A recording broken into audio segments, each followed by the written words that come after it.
Going live. Cool. Right then, so let's start off with the first topic. And on the list it says, fans are angry at lack of Dragon Ball Super remake marketing. So the remake is meant to come out in, I think it's October of this year. But a lot of fans are pretty upset that there is a lack of marketing for the remake. Which is a bit silly because it is for a remake of a remake. Yeah. So, do we really need marketing for it again? I don't think so. Yeah, same here. I'm like, we already had 2 new trailers that came out, so I don't know if it needs like another trailer. And it's only like 7 episodes for this remake, so it's like, So wait, that's 7 It's episodes? 6 or it's around. Let me see the leaker. I have no idea it would be that. I need to find the leaker. Much. Because the leaker gave a detailed explanation as to how many episodes they're going to be. Let me scroll down.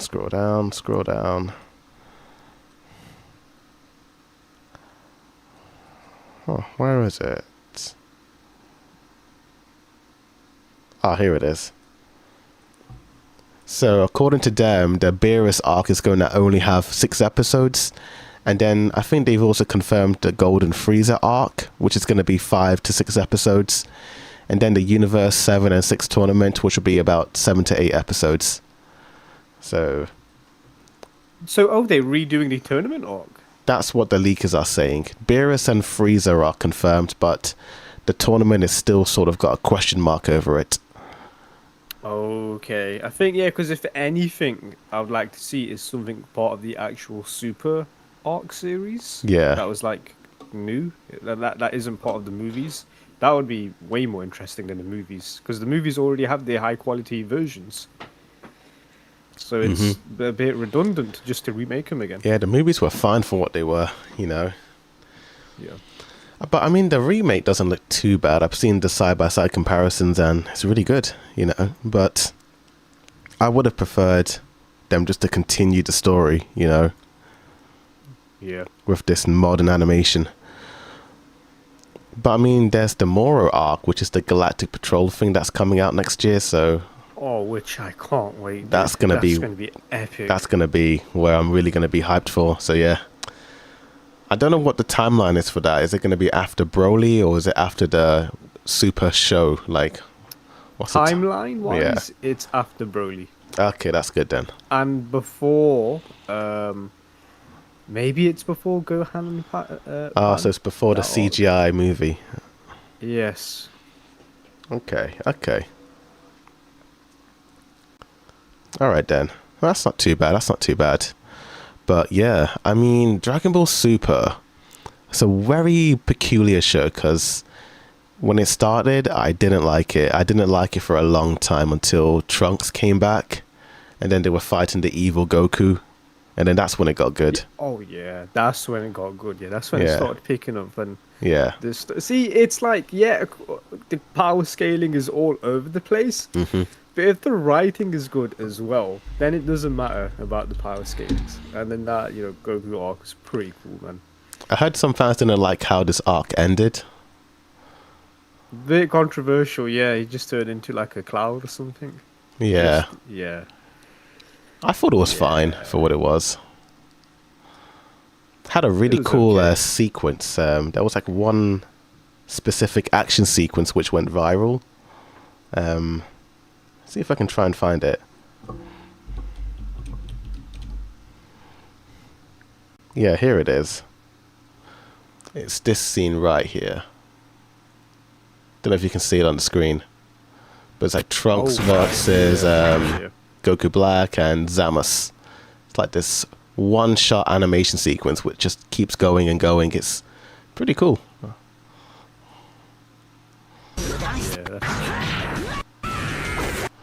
But yeah, that's that. So yeah, I'm looking forward to Dragon Ball Super remake. Once it comes out, let's hope it's gonna be good. And also Beerus, not Beerus, Moro. Moro, dude, I think you'll be pleasantly surprised, to be honest. Yeah, I'm hearing a lot of good things about Moro, so let's hope that's going to be a pretty solid arc. But yeah, still on the topic of anime, there was some controversy that came out regarding a certain anime piracy site called HiAnime. And apparently 7 people who uploaded animes onto HiAnime have been arrested. These dudes are the people who created HiAnime, and now people are calling for them to be released. Like, get the Straw Hat Pirates and get them out of Marineford. Wait, what is it called? Ennis Lobby, that's it. Ennis Lobby. Yeah, that's funny, dude. Yeah. Wow, legends, man. Just, damn, that sucks. Yeah. It's like, do you remember The Dark Knight, where there's a guy in Hong Kong and he's like, yeah, well, where like America's jurisdiction is limited and you can't get me because I'm in Hong Kong, and then Batman's like, nah, I'll get him. He doesn't have like any like red lines. This is what happened here, man. Pretty much. Vietnam. Damn, that sucks. But that sucks. I mean, anime piracy, is illegal. And how much did the anime industry lose? Like, that's a specific number. It's 38 billion.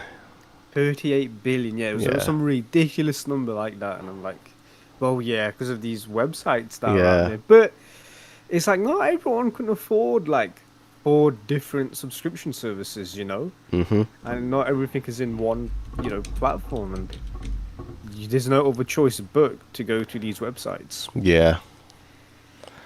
I mean, I just feel like if these websites were a little bit more affordable, and if all the animes were on there, then people would not be torrenting. Speaking of these websites, I don't know if you're a Black Lagoon fan. Don't know if you've seen that anime. It's another anime that I need to see. It's on my list. So apparently, the Black Lagoon anime that was once on Crunchyroll and Netflix has actually been removed from both sites. God damn it! I didn't know that was I didn't know it was being removed. Yeah. Oh. So the only way for you to watch it is to buy the DVD or Blu-ray, and they are very expensive. When was the announcement? It happened just after the 20th anniversary. They just removed it. Wow. Yeah. That sucks, man. So you can't see it. And I saw the show years ago, but I never finished it. So that kind of sucks. I was like halfway into season 1. It's a pretty interesting show. If you're a big Cowboy Bebop fan, then you're going to like this show. See, yeah, that was another thing. Is like, I did hear comparisons to it. Yeah. But I also haven't seen Cowboy Bebop. Okay. And there were steps in order to watch Black Lagoon, but I didn't think it. See, that's another issue. Shows could be taken off these subscription services at any moment because of licensing. That is very true. What? Just, there's no other choice except piracy, man. Just crap. It's not just that show as well, but the 86 anime and Grimjar have also been removed from Crunchyroll. So if you're a big fan of that, then you're not going to be able to see it.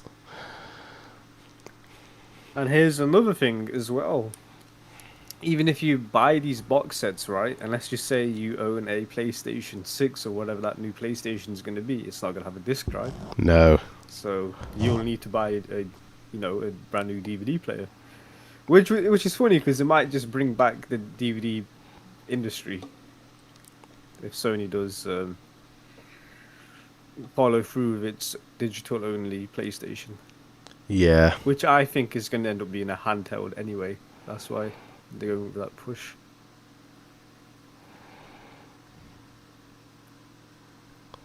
Yeah, so like the whole physical media thing, so the whole PlayStation controversy, maybe I'm just a little bit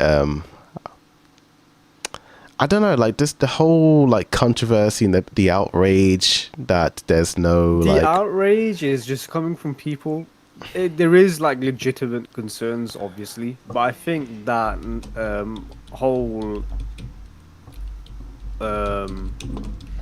that whole movement has been hijacked by people that don't even own a PlayStation. I just feel like, to be honest with you, yeah, this whole controversy to me just feels very much like you guys do have the power to buy physical media, but that's what I'm saying, dude. I mean, the sale results, they just show the reality of it. Most people don't. Most people prefer to buy digital. 7 games this year, only 7 on the PS5 have only sold over 100,000 copies. Only 7 games, and these games are huge. Like Resident Evil, for example, physical copy sold was just over 100k. Digital copy sold 5 million. It's like there's no comparison. Physical is dead, and Sony just loses money printing on discs. So there's like, what can you do? We're not supporting the physical industry at all. We are part to blame, and it just makes sense for this. It was inevitable. Digital only was inevitable, and it was going to happen. Yeah, they're just responding to the sales. At the end of the day, they're seeing that 80% of people buy digital stuff, and only 20%, and the 20% are the ones complaining. But they are nowhere near enough for PlayStation to change. Concern, though, I do see the concern, and I understand it. Is that we don't actually own these digital games? Yeah, but the thing is, Sony hasn't removed a game from your library so far, but they could. There could be a world where they could remove it. They can't like go into your home and remove a disc, but they could if they wanted to remove a digital library, like a game in your digital library or whatnot. So that that concern is there, but it's just. It hasn't happened yet, but it could happen, and that people just don't like that feeling of like not owning something. But we've decided that a long time ago now. To be honest with you, we known the risk, and we said we just choose convenience over getting a disc out and then putting it into the PlayStation, switching it. For that, we've made a decision of like going digital. So it is what it is, unfortunately. I mean, a lot of these physical media shops, people online are like, we want physical media. You go to these stores, it is crickets all the time. Oh, CEX is dead, dude. Oh man, that's sad to say, but yeah. Yeah. Yeah, because another thing as well, this past week, because I have a PS3, right? Which you can easily get for like 50 quid because it's so cheap. I ended up buying like a few games on eBay. It was very, very cheap as well, like £5, like a disc. Yeah, that option won't be there obviously for the PS6. Years down the line, when it gets the same age as the PS3, it'll be stuck on that digital library or whatnot, and that game will end up being like £40 or whatnot, which sucks. Yeah, it's just the thing with physical media is that I just don't feel like I need.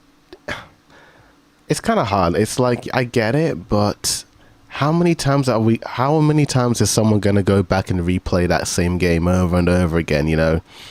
Like I feel like for me, like when it comes to films and even like TV and even games back then, I would just watch it once and then.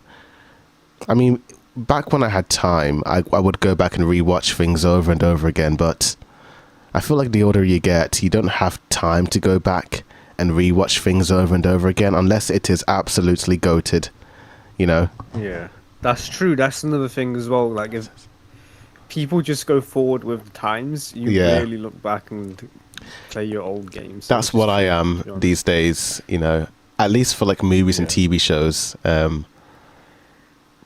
I would say it's even less so for games, because games are like 40 hours. Yeah, games are nobody like has longer. time for that. Yeah. Nobody has time to go back and revisit an old game. Yeah, it's just too much time. Oh, Nightwave says that you would catch me watching The Lion King 100,000 times or 10,000? 100,000 times over. That is, yeah, it is a good film, though. But that is a goated film. Maybe not my favorite, but it is one of the best. You know. My opinions of The Lion King changed when I heard about Kimber, the White Lion. Yeah, not even just that, but I feel like I've just seen that type of story told so many times that when I finally watched The Lion King, I'm like, oh, yeah, I know all the spoilers, I know all the plot details. The only thing I liked about it was the animation, but yeah. The music, though. I think Bambi is a lot more intense than The Lion King. That's probably a hot take. But it's kind of the same thing, you know. It's too... Bambi, the first 10 minutes, that no other film would be as intense as that, the first 10 minutes of Bambi. Yeah. What the hell were they thinking, dude? Just... And then even like the time skip when he grows up, then he has to fight his like that rival. What is he? Is a deer? Like, Fox? Yeah. Wait. I don't know what Bambi is. That much. Yeah, but well, Bambi is a deer, but I think he was friends with a fox or something. Was that a different film? Oh, that might be Fox and the Hound. I think that must be Fox. But that wasn't another. That was another goated movie. That's pretty dark. It was, dude. It was, yeah. Like two best friends who have to fight and kill each other as they are. And the owner, the hound's owner wanted to kill the fox at one point, and the dog would, the hound protected him. Yeah, these old 80s, 90s films were so intense, dude. I think Bambi came from the... Like today. Didn't Bambi come in now in 1941 or 42? That's a 40s film. No. Yeah. What? It was that old? Type in Bambi 1942 it came out in. That just goes to show the level of quality animation had back then. It's just... night and day difference. And then we just thought we will get to Beyblade and like how impressed I am with like this season 2, but new animation, new generation of anime just don't hold a candle to what we had. Yeah, I think there was just something in the air. Maybe because back then they just I can't help but feel like maybe companies back then had more time to just refine it, you know. Maybe there wasn't like this urgency to pump out content, you know, back then. Running out of budget constrictions, and Whereas these days, like studios are like pumping stuff out. Yeah, this movie came out before World War II ended, you know. Did Bambi end World War II? I don't think so. Oh. Maybe it did, maybe it didn't. But yeah, like people keep talking about Mufasa, but what do they know about Bambi's mom, you know? Being shot by a man, the most terrifying villain.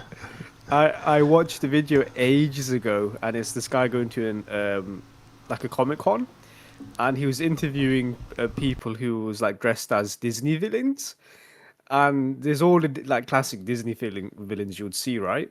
And one guy was dressed as like a regular clothing, and like, wait, what are you even dressed as? Who are you?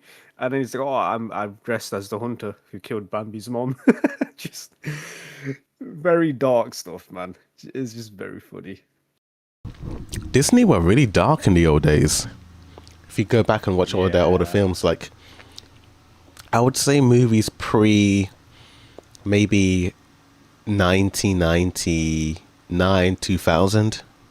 Around there, I feel like from like that era onwards, like Disney were a little bit more, I wouldn't say light-hearted, but they didn't delve into the darkness. Like, I don't know if you've seen the original Hunchback in recent days, the Disney one that came out. No, I haven't seen it recently, but like that movie has like a lot of dark themes, you know. Like, Hellfire. Like Frollo is like music. He's a sick man.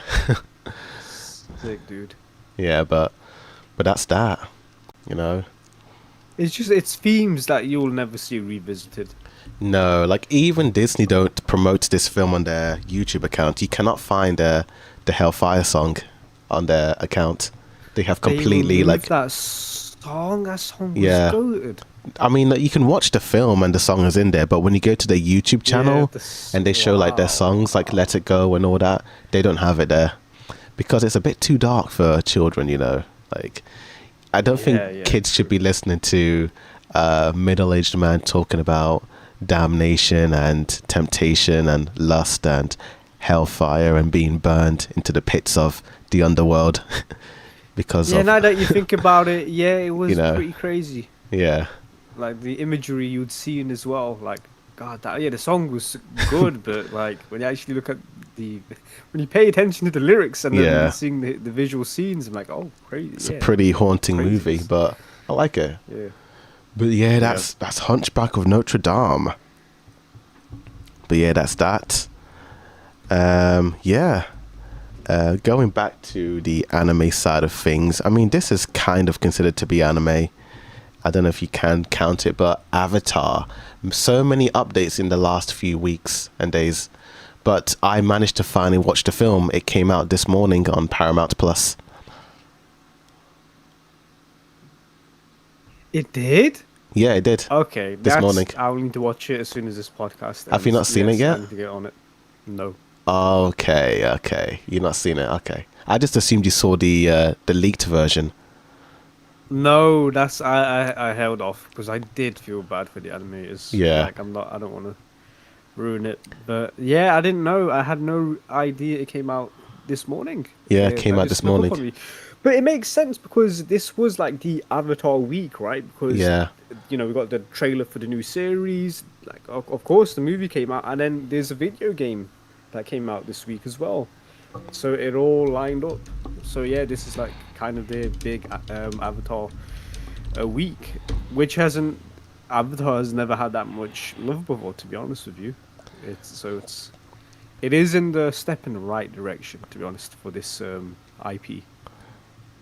Yeah, definitely. And this movie did take a really good step, because the only negative about this film is that it should have been in cinemas. Like, I'm watching this film and I'm like, there's no way this is meant for Paramount Plus. This should have been seen in like the biggest screen. Like, the animation is so anime. It's very like, it honestly reminds me of some of the best moments in JJK in terms of the fight choreography and like the fluidness and all that. It was like pretty insane. Like, it's actually great, like.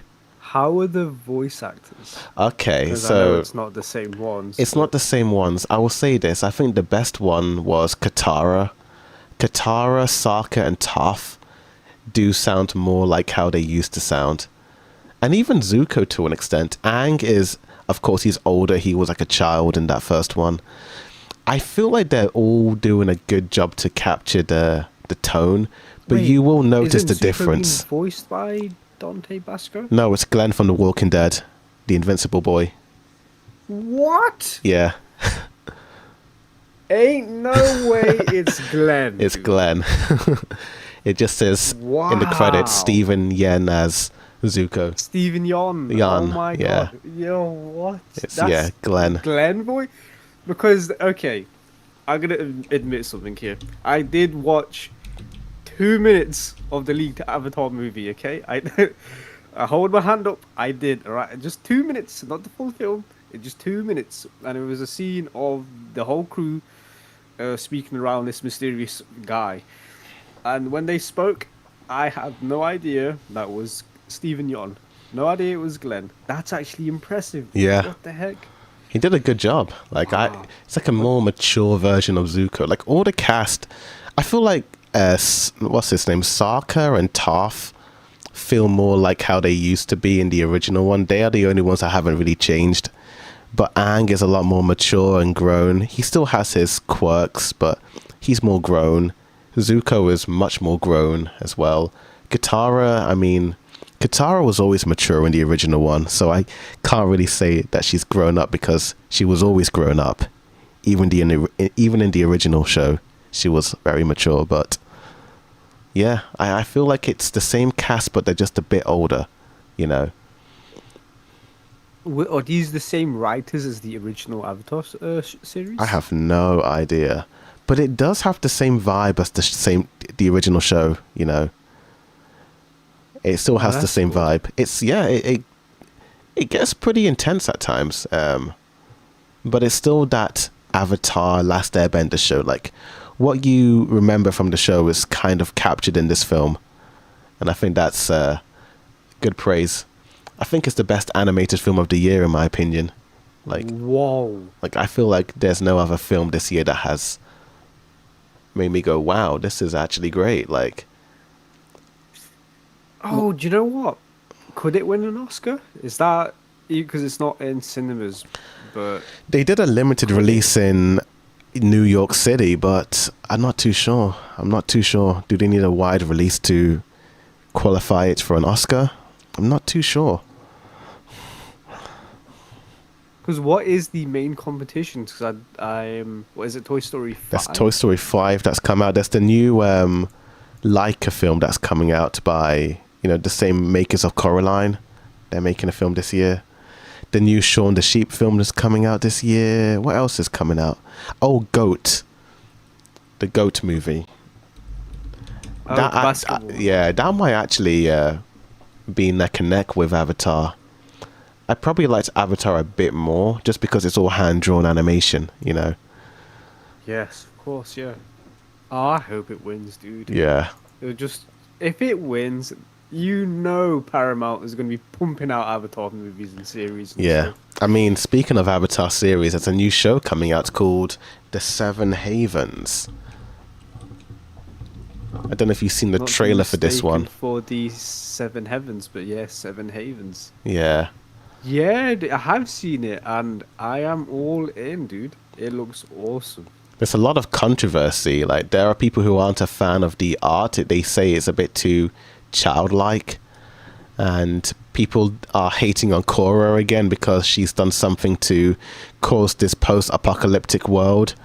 Just Korra haters finding an excuse to hate on Korra.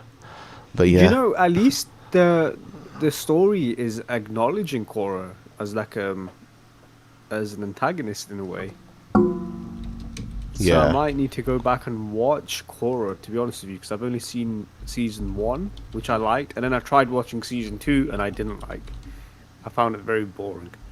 But I'll need to watch Korra before this new series come out, because it does look good. I do see the concerns about the art style. I do see it. But I think it'll be something that after episode 1, you'll get used to it. Yeah. I mean, I think it's fine. It reminds me of Steven Universe, like the way the backgrounds are drawn, so I'm actually fine with that.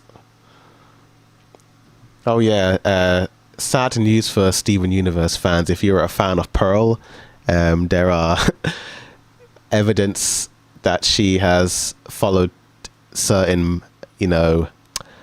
people online, and now people are like, oh no, she's one of those.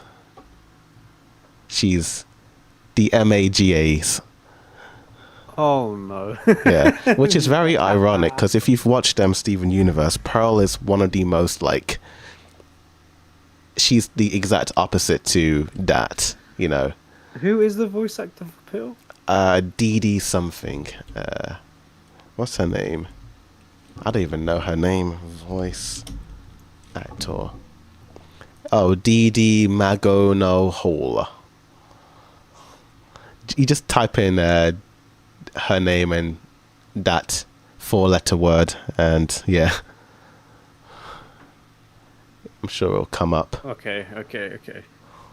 But yeah, the Steven Universe fandom are crashing out, and they're very sad because the person who is literally against everything that group represents is now a part of that because she is following certain individuals on her Instagram. God damn. Yeah. But Steven Universe is another great show that I recommend. I know it's a cartoon, but it actually has a really great story. The moment I saw the belly button, I'm like, I don't know if this is for me, dude. I don't know. I don't know if it's for me. But I hear great things. I hear amazing things about this show and the regular show. And no, I think Steven Universe is better than regular show. It's way better. There's Adventure Time. Adventure That's Time. Like the big three of Cartoon Network modern. Yeah. But Steven Universe is like the king of all of that. It's like the pinnacle. It's like the best of the best, The art style gives me Rick and Morty vibes. Should I be saying that? Kind of, but I don't know. It works for the vibe, you know. Yeah, I'm not going against Rick and Morty because I do like the art style on it. But yeah, I think if I get over that massive hurdle of his stupid ass belly button, maybe. Yeah. It's just so weird, it's just this show was so good that when I finished it, I went back and rewatched it again. Like I've never done that for any other animated show, because it ended on like a big like moment, like, and then the season came to an end, and I went back and rewatched the whole show again, so to prepare for the newer season, which was like the final season, and then you have an epilogue season which kind of wraps the whole thing up, which is cool. But yeah, honestly, next to Hey Arnold is probably the best animated show of all time in the West. Hey, yo, what? Wow. Honestly, I kind of like it when Western animations don't mimic anime too much, because like I'm looking at Invincible and I'm like, it feels like they're trying to be anime, but the art is a bit, you know, flat. But in something like Steven Universe, they're being a bit more quirky with the art style. I feel like a lot of Western cartoons work better with more toony looking art styles, in my opinion. Yeah, no, I see it, yeah. HiAnime has a controversy. Yeah, you missed it. Oh yeah, HiAnime. I mean, we can just sort of like recap it again. Go like the seven recap. men were arrested. Where is that? Not that one. Here it is. Yeah, so 7 dudes were arrested because they were the ones who were behind the creation of HiAnime. And yeah, that's pretty much why. If only Crunchyroll had every anime on their site, then maybe people wouldn't go to these piracy sites. But it is what it is, you know. Yeah, it was taken down by Crunchyroll, Disney Plus, and Netflix. They came together to form the MPA and just went all on the World Wide Web finding any anime piracy sites. And that's that. So these guys just wanted people to watch anime, and now they're in trouble. It is what it is. Yeah, man. Dude, they might be in prison for like years and years and years. Like, I don't know what the laws are like in Vietnam. So yeah, I'm not too sure what's happening there. But yeah, anime piracy. It is what it is. Crunchyroll is improving a little bit these days. I won't lie. You know, they are getting there. They're getting their act together. Especially with the dubs. I feel like they're starting to really they're finally doing dubs that are matching the vibe of the Japanese, you know. And speaking of dubs, Crunchyroll have finally confirmed that the One Piece dub is coming out in the fall. So I finally can watch the Elbaf arc at last. Yes.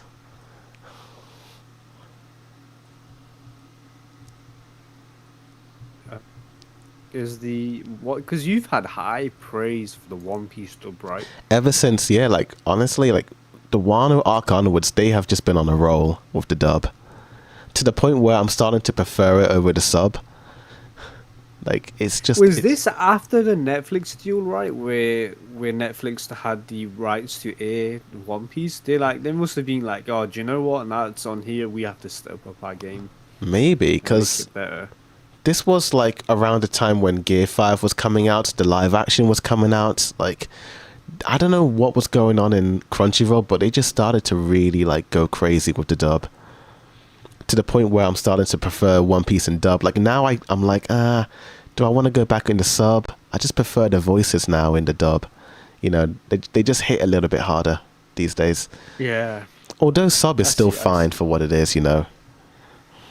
It's Luffy's voice actor, dude. It's so iconic. I get that. I get that. But I do think the dub is doing a good job. That she's not as iconic as the Japanese version, but it's like a different type of vibe. It's still Luffy, but I feel like the dub kind of brings out Luffy's childlike wonder and youth more in the dub. I still see Gohan. But to be fair, I'll need to check out like Wano, Luffy in Wano.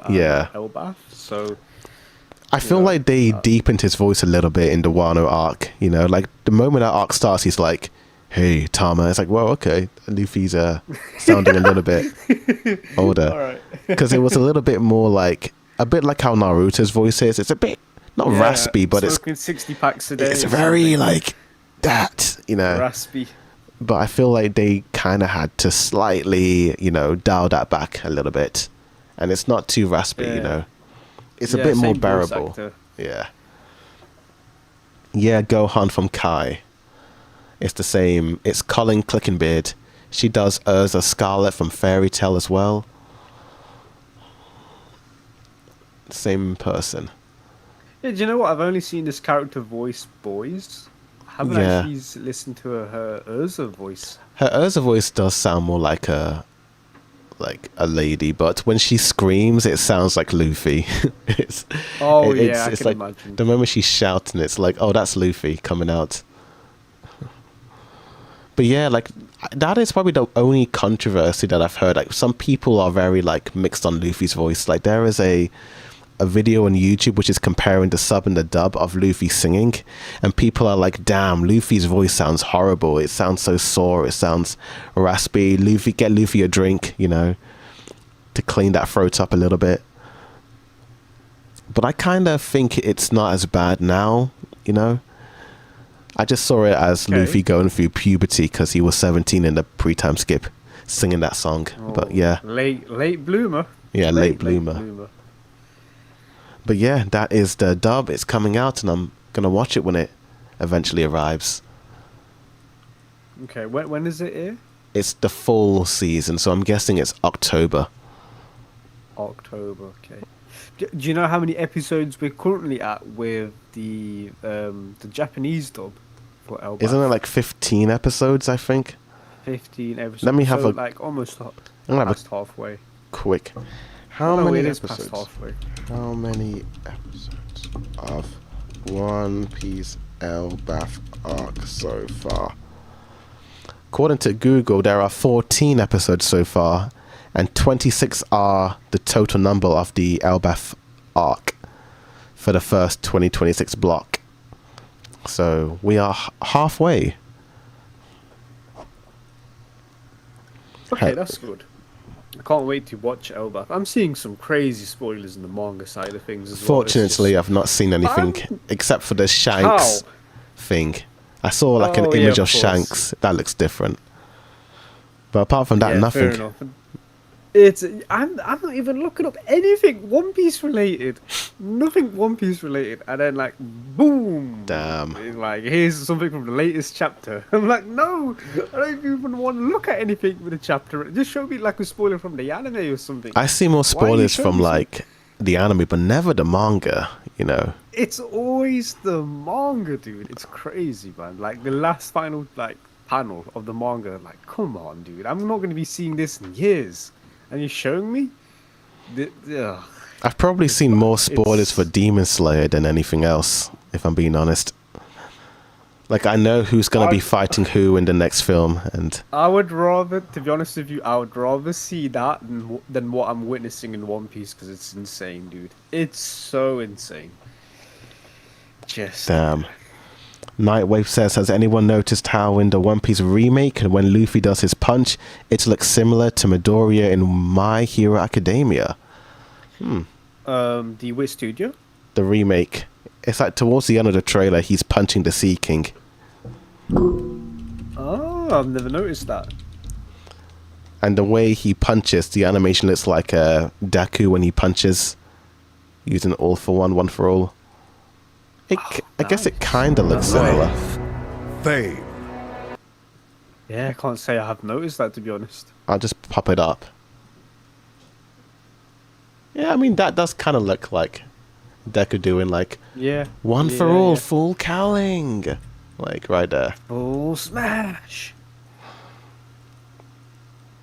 The thing I like about the remake is the fluidness of it, you know.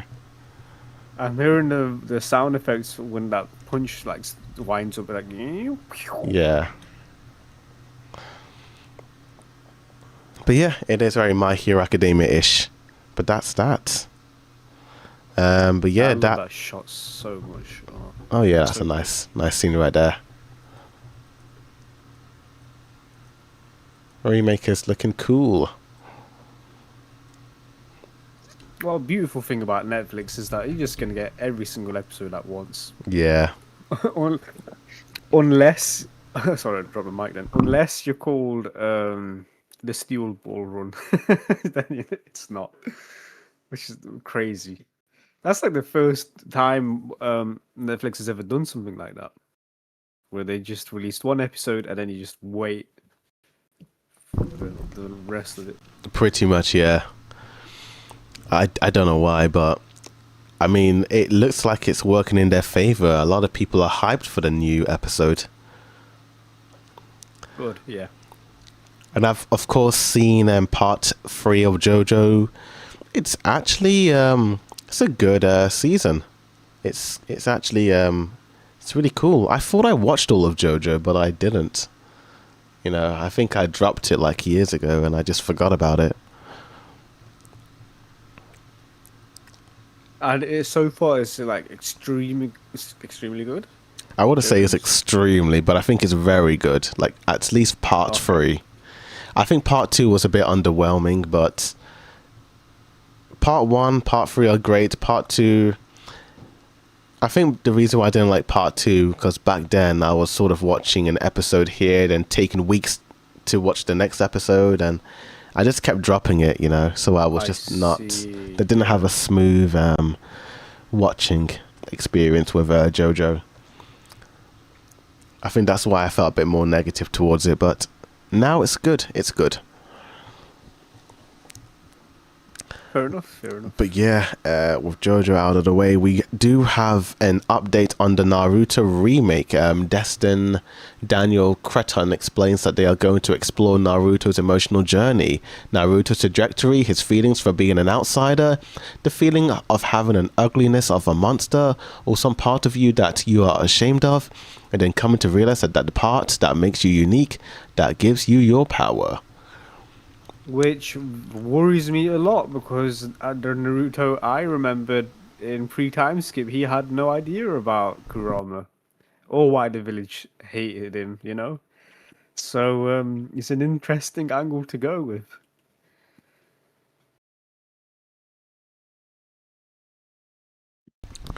I don't know when he found out about the Nine Tails, but wasn't it in like episode 1 when that one guy told him that, hey, you've got the demon inside of you, Naruto. And then Naruto Sensei was like, you know, hey, Naruto. Potentially, yeah. Naruto's going to be Hokage. Like, that wasn't that in episode 1? It was, but even then, we don't see the Nine-Tails Fox come out until the Land of Waves arc. That is pretty true, actually. Yeah, you are right there. Maybe he didn't realize what it meant. Maybe he thought that what that guy said was just a way for him to pick on him, and maybe he thought, yeah, I am a demon, that's why no one likes me, but he didn't. That gives me a feeling that they just might start with the Land of Waves. Pretty much. And then have Naruto awaken with his Nine-Tails mode and just get that out of the way as soon as possible, and then introduce these characters and the rest of the other gang, the rest of the other kids. Yeah, that's what I think. You don't sound different, by the way. I think it's just me the hearing. Possibly, yeah. Possibly, but yeah, the Naruto remake. I'm not gonna lie. I don't know if I'm really looking forward to this because I don't know. The live action aspect, though, is what I'm interested in. Seeing how close they resemble the characters. Yeah, I suppose so. And if the writing is any good. I suppose so. I think because I think Avatar sort of it's not made me very excited for other future live actions, but considering that this is Lionsgate that are doing it, let's hope that it's going to be a bit better than other it's live Lionsgate, action. And it's a movie, not a TV show, not a TV series. So that's I'm very curious. See how they go from here.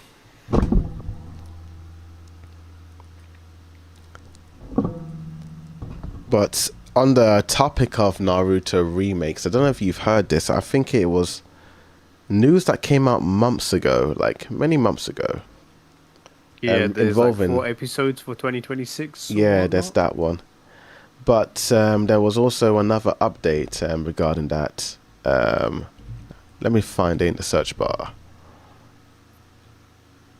Oh, yes. So Mr. Beast actually wanted to fund the Naruto remake, you know, back then. I remember seeing this, yeah. Yeah. Do you think that that is the reason why there are no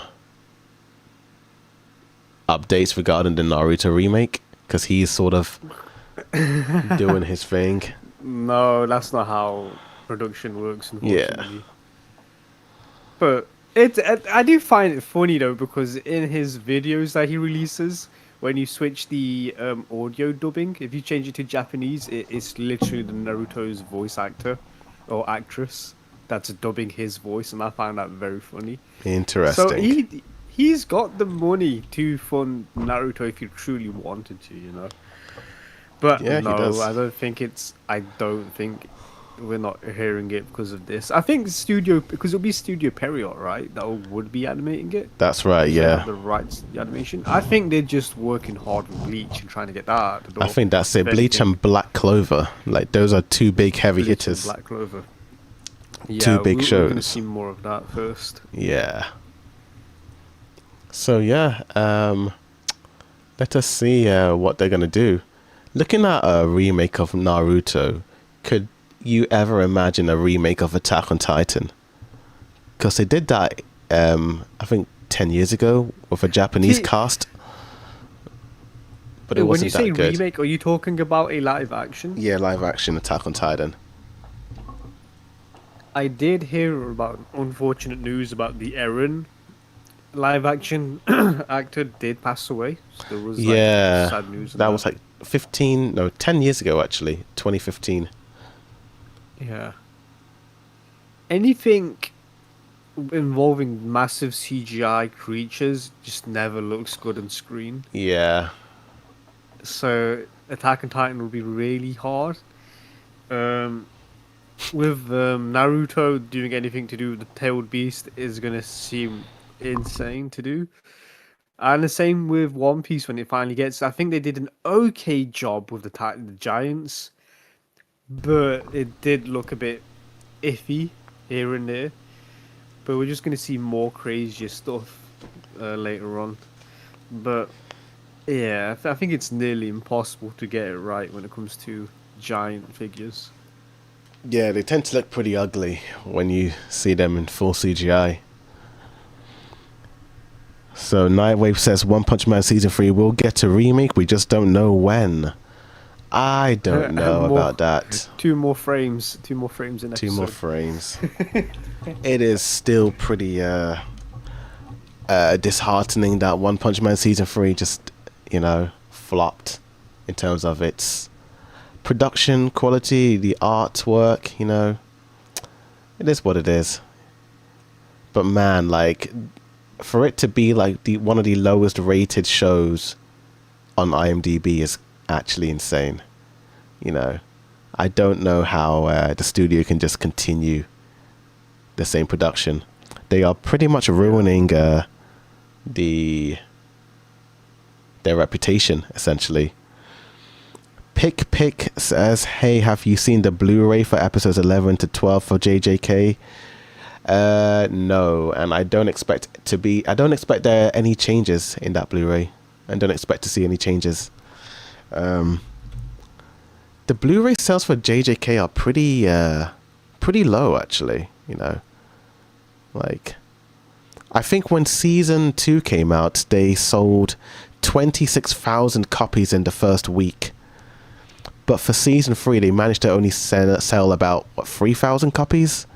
So a bit of I didn't even hear about a season 3 Blu-ray release, to be honest with you, and there was no marketing for it. It's mainly in Japan. It's the Japanese Blu-ray set, you know. But that's the problem. They only market the Blu-ray in Japan, and then when it comes out over a year later in the West, they don't market it. No, I haven't. And plus, the Blu-rays are too expensive, you know. I bought the first 3 volumes for season 3. 0 changes in the animation. It's the same. So yeah, I don't think it would need any changes. It was perfect from what we saw, to be honest with you. Pretty much. It wasn't season 2, because season 2 there was like a lot of issues behind the scenes. Yeah. But with season 3, like the artwork and the quality is just, it's near perfect. I don't really see any need to go back and change, you know. It was released 4 days ago. Wow, that's very recent. Pretty much, yeah. I had no idea.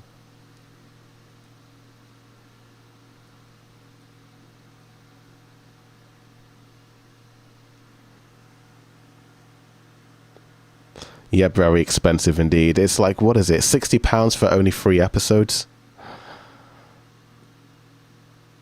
And there are about 12 episodes in the season. So 60 times 4. That is the price I'm paying. Very expensive. Yeah. That's why I kind of gave up on buying these sets. Just too much money. Too much money. Too much. And then you got to worry about Blu-ray rot as well. Yeah. I mean, I don't know about that, but yeah. It's a thing. It is a thing. I've heard about it, but I've got DVDs from like the late 90s in my collection that still work, you know. All DVDs are fine. It's just Blu-ray discs. Just Blu-ray. Okay, you know what? That does make sense. I did buy Lord of the Rings on Blu-ray one time, and it didn't work for 2 towers. It just didn't work. Just didn't work. Same with How to Train the Dragon. That Blu-ray disc is dodgy. So yeah. That's why DVDs still outsell Blu-rays, you know. They're just more reliable. Yeah, and it's cheaper. And it's far cheaper. Far cheaper. But yeah, with that out of the way, shall we move on to one of the bigger topics, Beyblade and Yu-Gi-Oh? So I may as well I may as well talk about Yu-Gi-Oh because I only saw 2 episodes. I was meant to watch more, but I watched a film, I rewatched the film, and then I was watching a series. So I was watching a lot of stuff this week, you know. Yeah. Like, and I'll be catching up on a lot of stuff this week as well because of He-Man. He-Man's out on Amazon Prime. And He-Man's out. Obsession is out. You might want to check that out. Stuff. Oh god. Spider-Man's and then this I might week. watch Odyssey after. Yeah. God damn, dude. Yeah. There's so much. But yeah, I even tried to read the One Piece manga. I did read the first chapter of Elbaf, and I just stopped reading it because I'm like, yeah, I prefer the anime.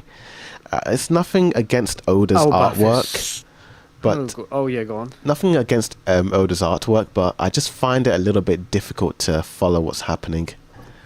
Sometimes, that is a bit of a criticism with the action. The manga. Yeah.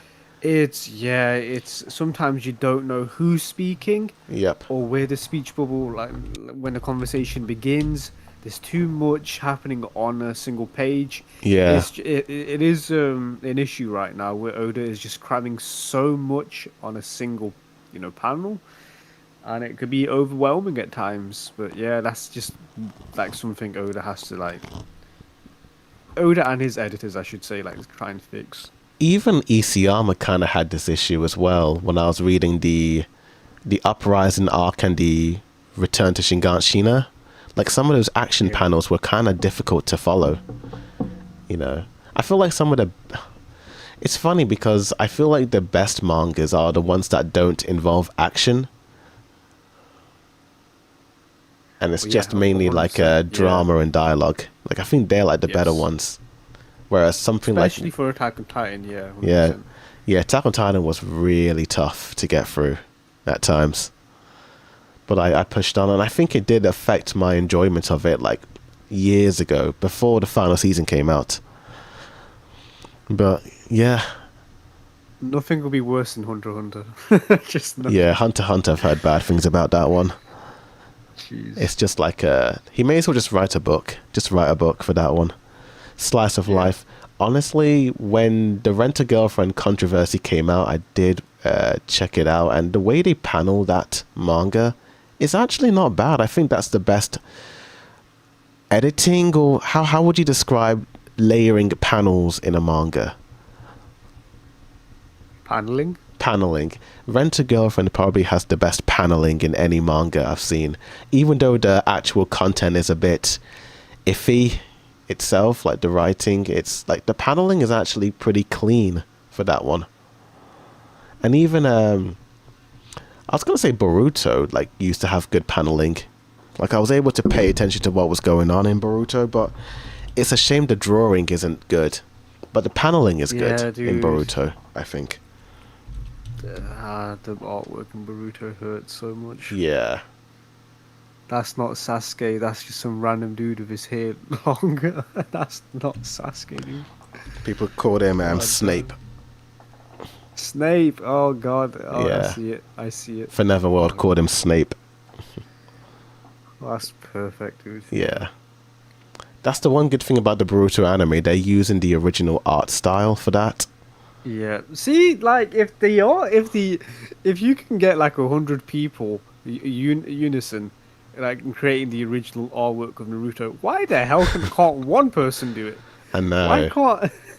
Like, come on, just copy Kishimoto's art style. You can do it. Even Sarada's outfit is better in the anime. They don't use the manga version of Sarada. They use the actual original Kishimoto style. Nice. Which is very good. But yeah, with that out of the way, let's talk about Yu-Gi-Oh! I've only seen how many episodes? 2 episodes, but I've got a lot of notes. So Yu-Gi-Oh! Season 2, episode 7, I think it was. Yeah, let's get my notes out. Yu-Gi-Oh! Okay, episode 7. Tristan is so sleazy by hanging out with Scenery, Joey Sis. Rex, we have... What did I write there? Blah, blah.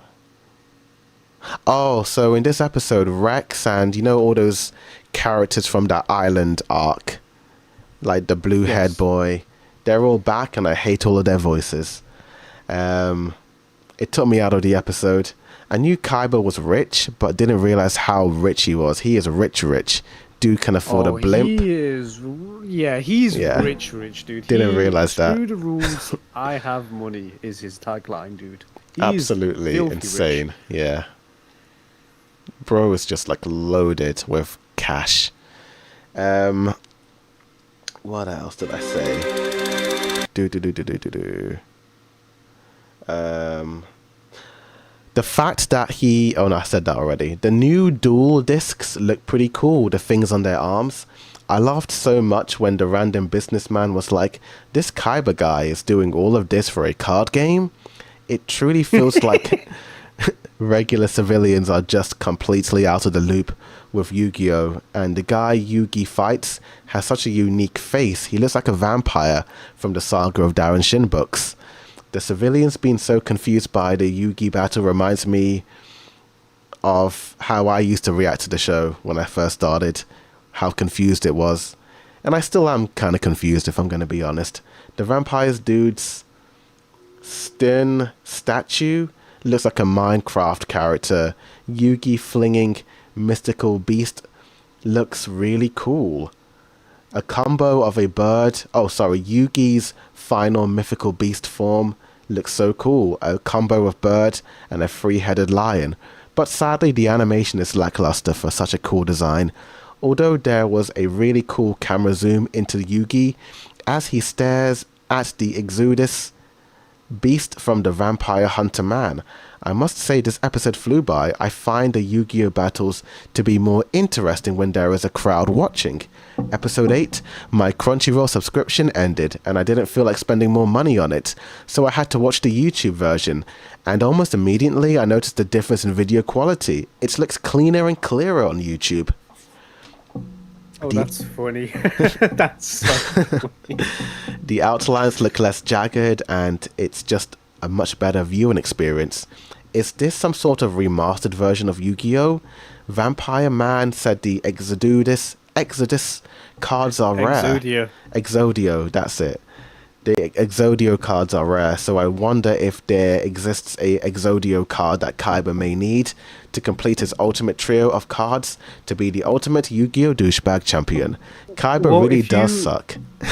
If you remember in episode 1, that's what Yugi used to beat Kaiba. He had the Exodia deck. Ah, was that what it was?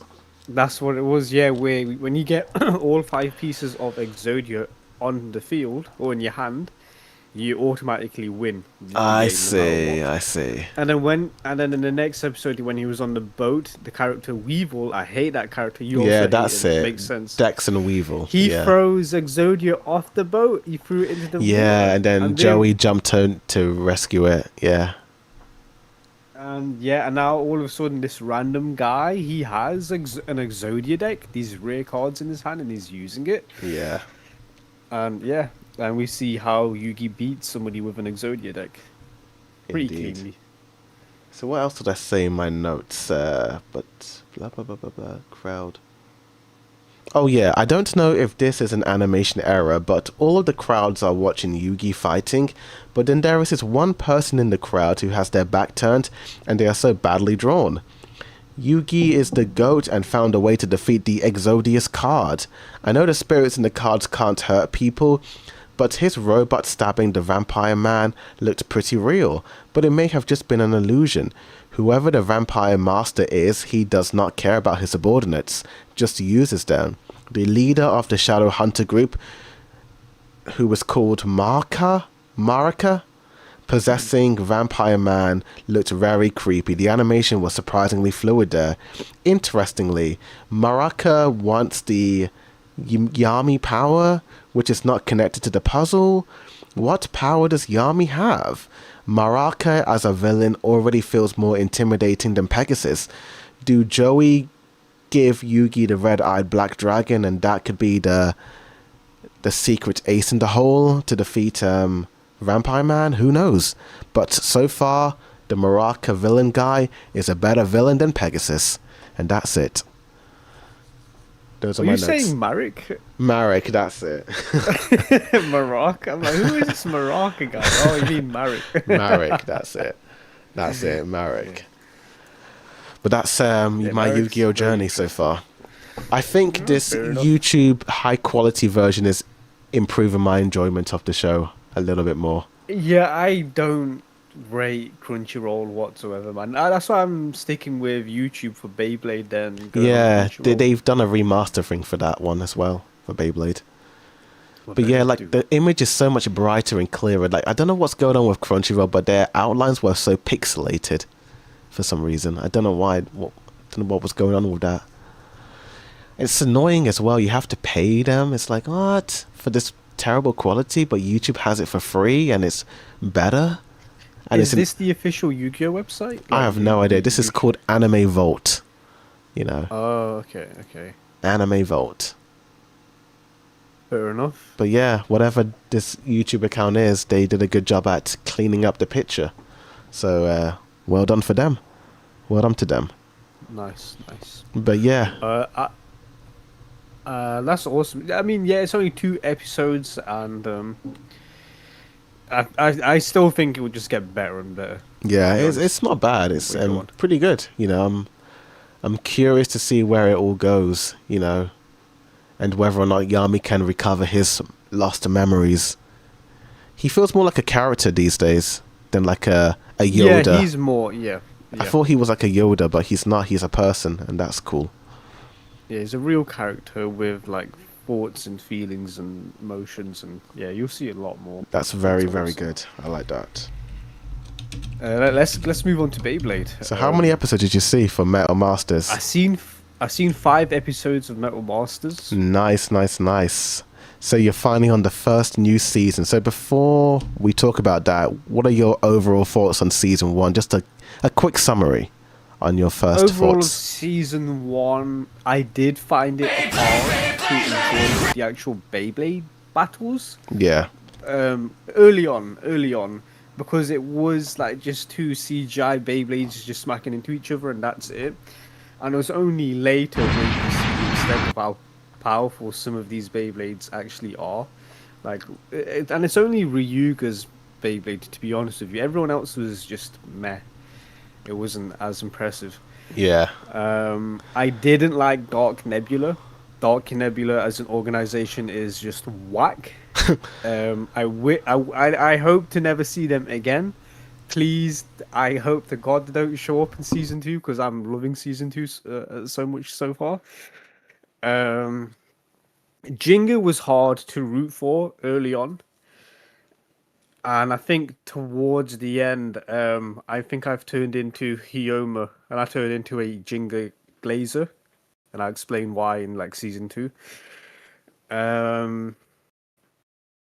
I think I've had more enjoyment than this satisfaction than for season 1 of Beyblade Metal Fusion.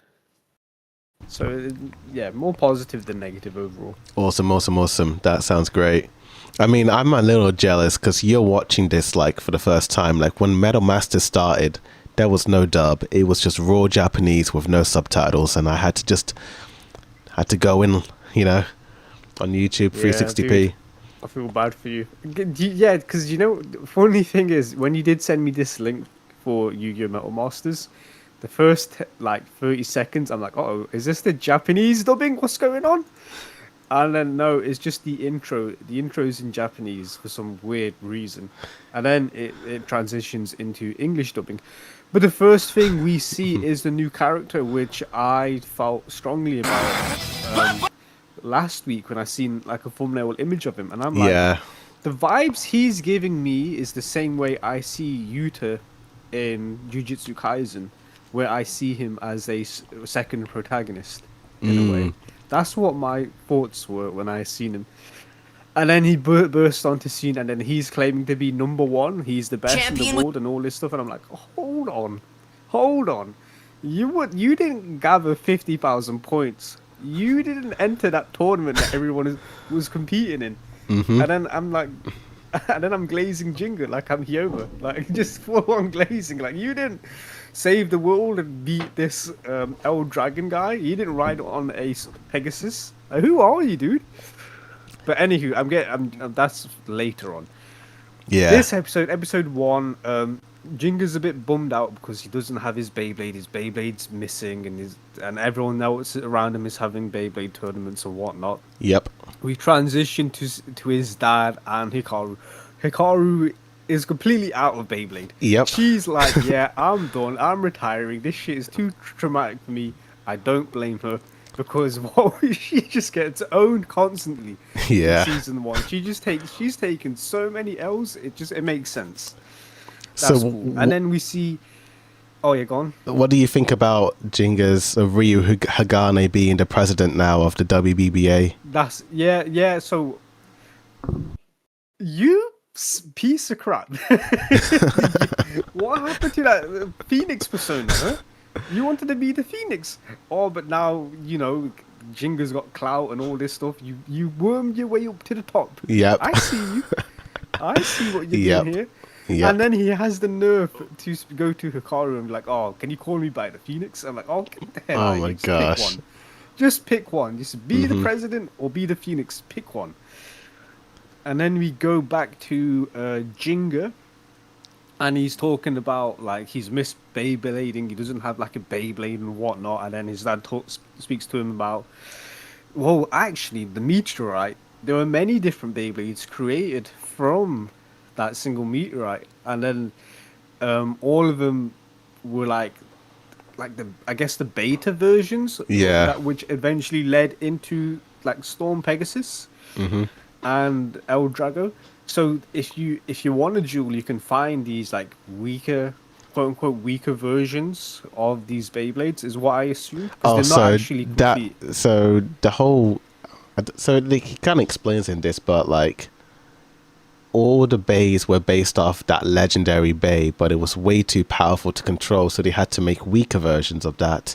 And Storm Pegasus was that weaker version of the legendary Right. So bay. now, okay, okay. So what is El Drago? Was El Drago the weaker version of that then? Oh, so in the Flash, so in season one, there's like the meteorite that crashes down and it creates that green stadium called Incoma Village, where Jinga's from. And then Yes. there's another one, another meteorite that comes crashing down with dark power. There was two. Yeah. In season I one, thought they it was from explained it. Yeah. I thought it was just one meteorite, and I then don't, they just it was chipped away at kind the of, same I meteorite. suppose it's the same one, but they kind of split off. But then that other one, they created El Drago with the dark powers and people.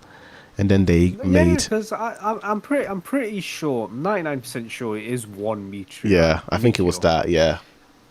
It's one meteorite. El Drago comes from that meteorite, and then the other group of people are like, okay, we need to fashion our own Beyblade, and then that's where Storm Pegasus comes from. Pretty much, and that yeah. is added piece to the lore, Yep. and that actually Storm Pegasus is a weaker version of the meteorite. Yeah. But is El Drago the weaker version of what we know now as Galaxy Pegasus? How I think is that Galaxy thing? Pegasus was the bay that was meant to destroy El Drago, but no one could control it, so they just sealed it away. And then they were like, let's make a slightly weaker version of that called Storm. I think that's kind of what was going on. Yeah. Okay, so Jinga knows about this legendary Beyblade, and then he's gone out his way to find it. And then we cut to a Beyblade battle between Tsubasa and Yu. It's awesome. And then screw the rules. You know, we've not learned anything from season one. We're just going to interrupt and enter in, and then we're just going to disqualify the whole tournament for some random guy. The security in this place non-existent, and this guy just jumps in, and he's like, "I'm the number one. I can beat you all."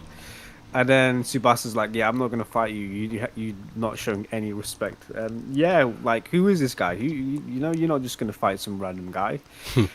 And then Yu takes up the challenge because he likes Beyblading and whatnot. And then they fight, and then he loses. He loses Yeah. to this mysterious new figure and whatnot.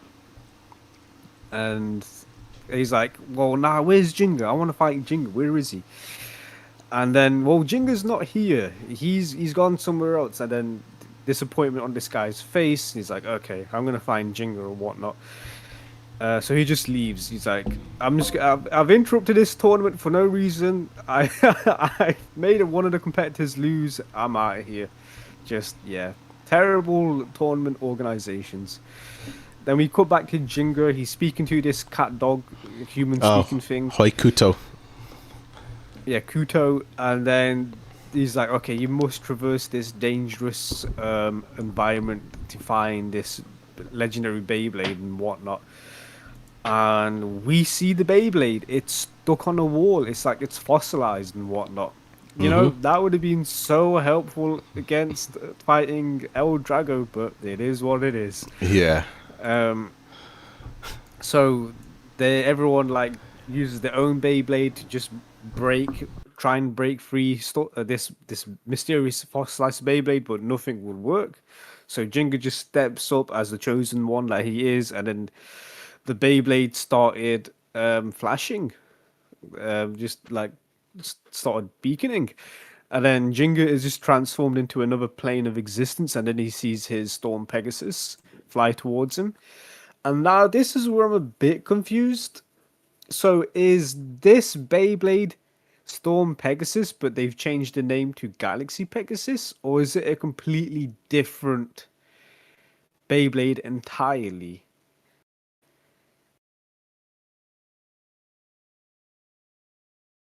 If you know what I'm saying. Like, is it still Storm Pegasus? So essentially... has it got a name change? So essentially... Oh, don't know if you can hear me, but... Yeah, I can hear you. I can hear you. So the Storm Pegasus Bay, the spirit inside of that bay is still in Galaxy Pegasus. When Jinga says Pegasus as it's coming towards him, that is Storm Pegasus just entering a new body. It's basically that, you know, the spirit going from one body that's broken to a new body. That's pretty much what's happening, essentially. Okay. So which is crazy because so if Jinga didn't approach this fossil, would Storm Pegasus return, like his dad said in season 1? That's a good would question. Would it have actually returned, or would he have had to go through this dangerous? I think he would have had to. Where he could have died. He would have had to, but so it was a damn lie. Yeah, Phoenix. Yeah, that was a damn lie, Phoenix. I suppose this bit, yeah, I suppose so.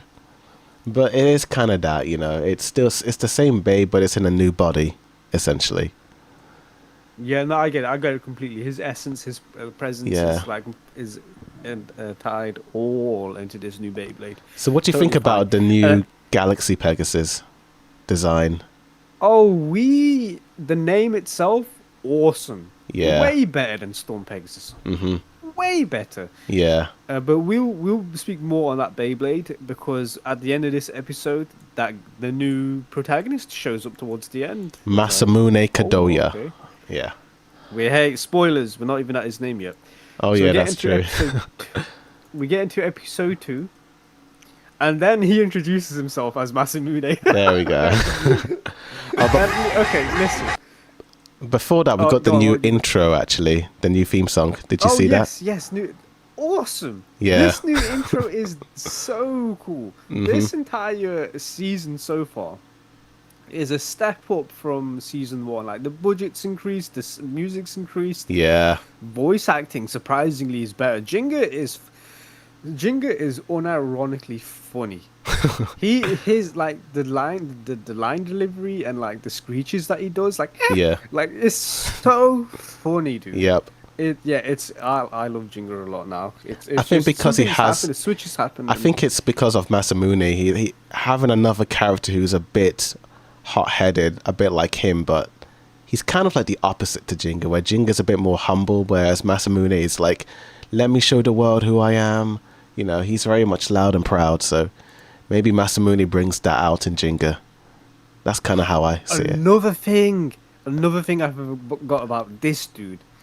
His Beyblade from episode 1 is a unicorn. Yeah. And then that it shows off on that character's design as well. The hair flick. Yeah. It's like a unicorn horn. Unicorn. So I do like that. It's called Ray Striker. This guy, by the way, Masamune, his stocks increased tenfold for me because I already like this character design. Mm-hmm. I've already liked his voice actor, and I'm like, whoa, this guy probably is the real protagonist. This guy is gonna wipe the floor against Jinga. And you're naming him Masamune? Do you know what Masamune is? I've never seen a character named that ever since Sephiroth's sword. I don't know if you've heard of a little game called Final Fantasy VII. I've heard of that. The main antagonist, Sephiroth, his not his Beyblade, sorry, but his sword, his giant katana, it's named Masamune. Okay. That is crazy. Yeah. Like Japanese law right now. That sword is ominous for many reasons. And you're gonna give him, this character here, that name, Masamune? Yep. Out of everyone else? Like, bro, his stocks just increased tenfold for me. Like, okay, I can't wait to see this dude. This is going to be intense. Mm-hmm. So they get into this Beyblade duel, and then, is it Makima? What's her name? Oh, Madoka. Madoka. Like, hey, let's not do it. You know, you just got the Beyblade. It's probably not the best time to do it.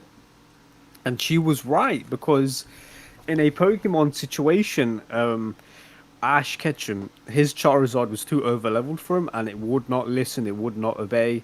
And the same thing happened here, where Galaxy Pegasus was doing its own thing, and then we just see this intense Beyblade. Dude, the CGI is amazing here. Yeah. It's so out of control. This Galaxy Pegasus, and like, okay, this is a weird duel. It's not really a fair 1-1 at the moment because Jinga doesn't have a full control of this Beyblade. I'm like, okay, well, Masamune is going to take this win, and it's not going to be fair because Jinga doesn't even have full control. And then Masamune just goes for the like the final kill, and then Galaxy Pegasus is like, hell no, I'm gonna knock this baby. Who do you think you are? Striker, I'm Galaxy Pegasus. I am the universe. All right, get the hell out of here. So he smacks Striker out of the arena, and then the stocks fell drastically for Masamune because I'm like, yo, you're meant to be the world #1. Yep. How did you lose, dude? You were the self-proclaimed #1. How did you lose, man? And then, yeah, just this entire episode is just basically Jinga trying to gain full control of Galaxy Pegasus, but he doesn't know how.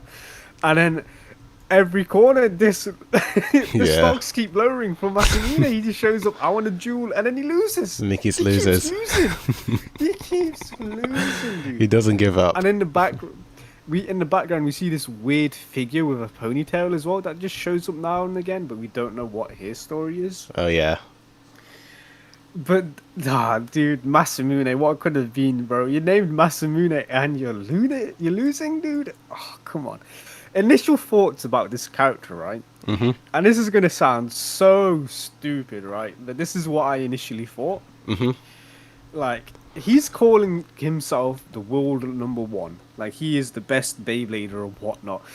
But you just showed up out of nowhere. You're a nobody. Yeah. You weren't there to gather 50,000 points and entering that tournament. So what are you?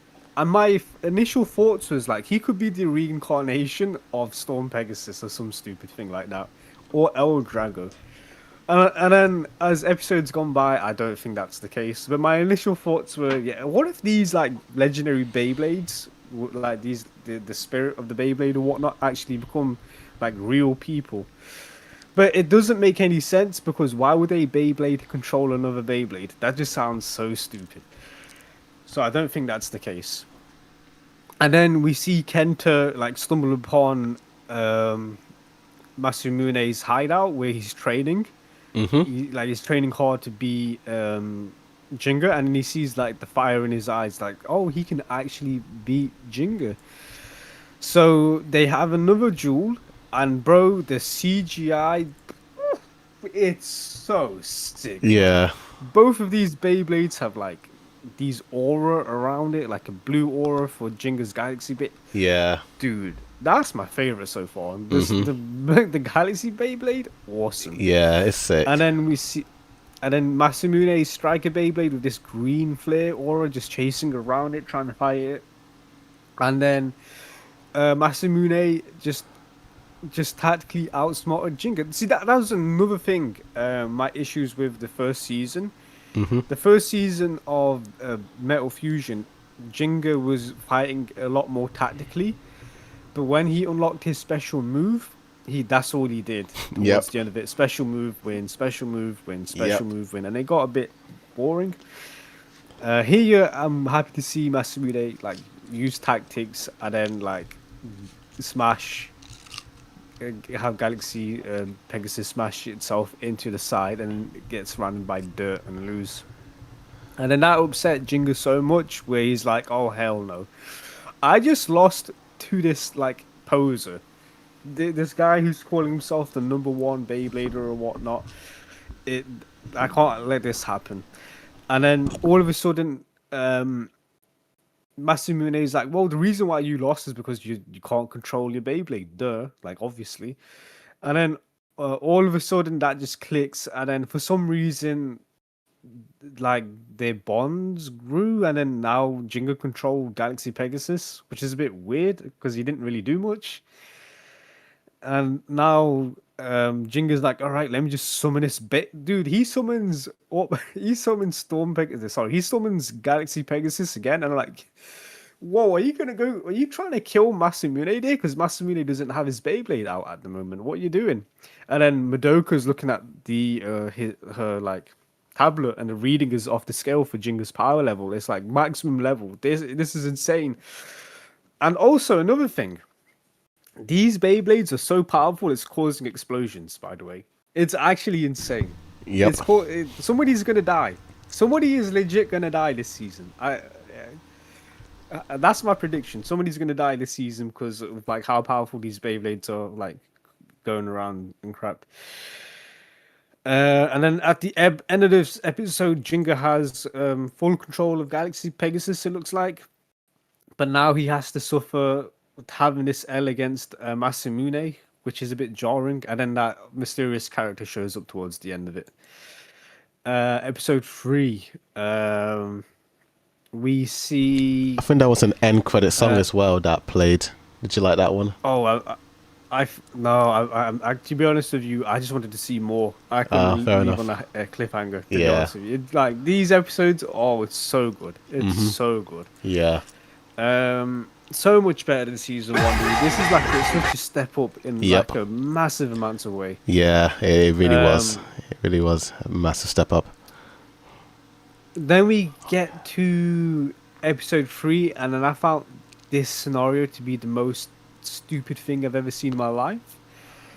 So Jinga's dad is looking at a board of like 20 of the best Japanese players, right? Yep. And for some reason, he's like, oh yeah, Jinga's the best in the world at the moment. But a lot of other Beybladers didn't feel like it was fair that he's the number 1 and he won that tournament. So we're going to create another tournament to show who's the number 1. But then, like, Jinga didn't duel for the fun of it. Jinga would duel to save the world from El Drago. Pretty much. Do you not remember that, Phoenix? Yeah. Do you not remember that while you were, like, running around wearing a stupid costume? Cosplaying as a superhero, Phoenix? You don't remember this? Get the hell out of here. This guy's just been a thorn in Jinga's side ever since he's returned, bro. Pretty much. What do you mean you're gonna like take away Jinga's number 1 spot or whatnot and create a whole tournament around him? Get the hell out of here, bro. And then we cut to Jinga and Binke, and Binke, bro, is like, yeah, what do you mean you lost? He's like, yeah, the same thing. I agree with him, bro. But he lost to this poser, and then Masamune just wouldn't let a rematch happen. He's been so stubborn. He's like, nah, I beat you. You're gonna have to do all these other things to have a rematch. If you want a rematch with me, you have to call me master, and you have to call me this and that and whatnot. And then a funny little competition and rivalry happens between the two. And Masamune, I hope he stays in this crew because he's actually so much better than the other people that I've seen. He's so much better than Tsubasa, so much better than you. He's so much better than Kyoya. I hope he stays with that crew, to be honest with you. Then we get this random person show up, and she's sent out an invitation. The note is a bit mysterious because we don't know what type of invitation this is. Like, is it an invitation to eat some like luxury exotic Chinese food, or is it an actual tournament, or like a Beyblade tournament or something, or a Beyblade battle? And Madoka's trying to decipher that note. They show up to this place, and it's a tag battle. All of a sudden, it's just a tag battle between Jinga and Masamune versus these other 2 mysterious characters, and that's basically what the theme of this world tournament that's going to happen. It's going to be a tag battle. It's going to be like a trios duel or whatnot, and that was a bit surprising for these 2 characters, Jinga and Masamune, because they didn't know that this tournament would be like a team tag battle. So they're going around trying to fight this duo of 2 or whatnot, and this Beyblade, and they're in sync. They're unstoppable. Jinga and Masamune keep bashing into each other, and they just like can't get over it. And then I found this to be very stupid. They just spoke once to each other and like, okay, yeah, that's the plan, and then they just beat these two characters, and I'm like, okay, that's very cheap. That's that's all you're gonna do to beat them. It's just like you're just gonna speak once. Like Binky's like, oh, you need to communicate more. You're not communicating enough, and that's all it was to like whatever. So that happens. They beat this duo who've been like tag teaming for like years or whatnot, and then they just win. Cut to episode 4. Um, there's a new tournament happening to show who's going to be joining Jinga in this tag tournament, and yeah, it's just like whoever gets the most points win. Basically, like if you knock out another enemy's Beyblade, you get 2 points. If you just beat it normally, it's 1 point. And there must have been so much battle, like Beyblade battlings happening because the average points of victory was 87, but you needed like over 200 and something points to actually qualify because there was so much points gathered in that damn tournament. And we see Subasa enter a tournament. We see you enter the tournament. We see a lot of characters you know enter this tournament. And we see we're trying to see you have a rematch with Masamune, but Masamune he wasn't really interested. He was like fighting other people, and then these like people just kept getting in front of you, like gathering them, taking him away and like fighting him or whatnot. So that rematch, we don't see that rematch yet. And then we see just a lot of points gathered on the board, and then we see this one character. So at the end of this, we see like the top 4 ranking characters in this like specific tournament, and the person that was ranked 4 was you, but it wasn't enough points to actually no, it was you amassed 300 points, so he is placed into the semi-finals. And then in third spot, surprisingly, it was Masamune. And Masamune, and I thought in my head, wait, if Masamune is third, then that means Tsubasa's going to be second. Then who's going to be the last character? And then obviously I thought, oh, well, we haven't seen them yet in this season, so it's going to be obviously Kyoya. And then lo and behold, Kyoya shows up with 500 points. So like, how did no one notice this guy's presence? Is this aura that weak that no one noticed Kyoya was there, like battling people? Well, whatever. And then we cut to the semi-finals between you and Masamune, and then it looks like you was winning. Like he like lured in Masamune into his like his like sand trap or whatnot, and Masamune is like, no, I can't lose like this. So he just like put all of his effort and passion into this one point of his Beyblade, and then he just stormed through and then beat.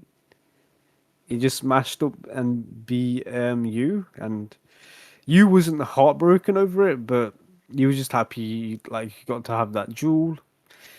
And then we get into episode 5, the battle of Kyoya and Tsubasa. And something interesting was mentioned in here by Madoka.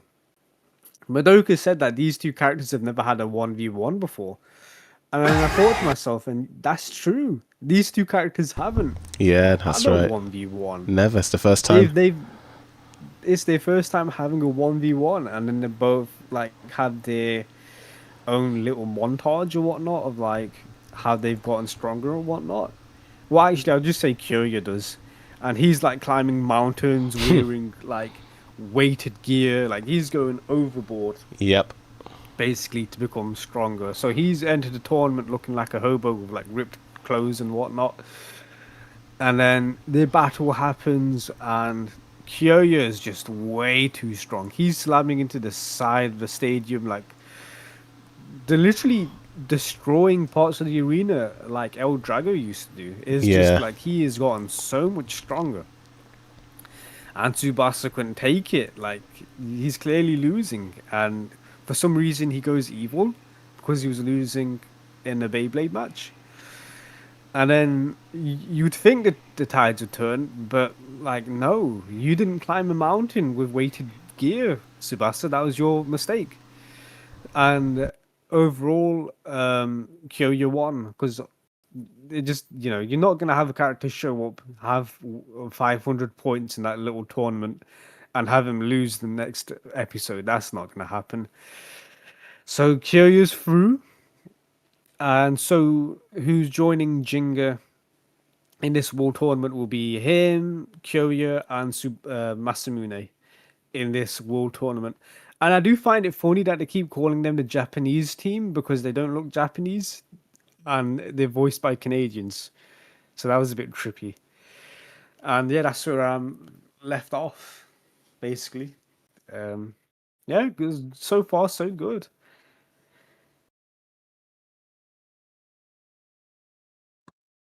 And I hope to God we don't see the Dark Nebula show up. I'll be so pissed.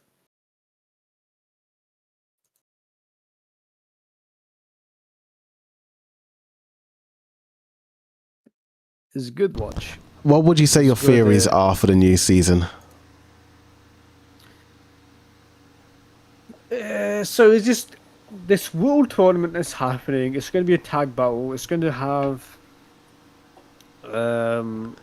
3 massive egos on one team. I don't think Team Japan is going to win because of Kyoya and Masamune. I think their egos are going to be clashing with each other, and they're not going to learn about this tag battle. So I think they're going to be eliminated.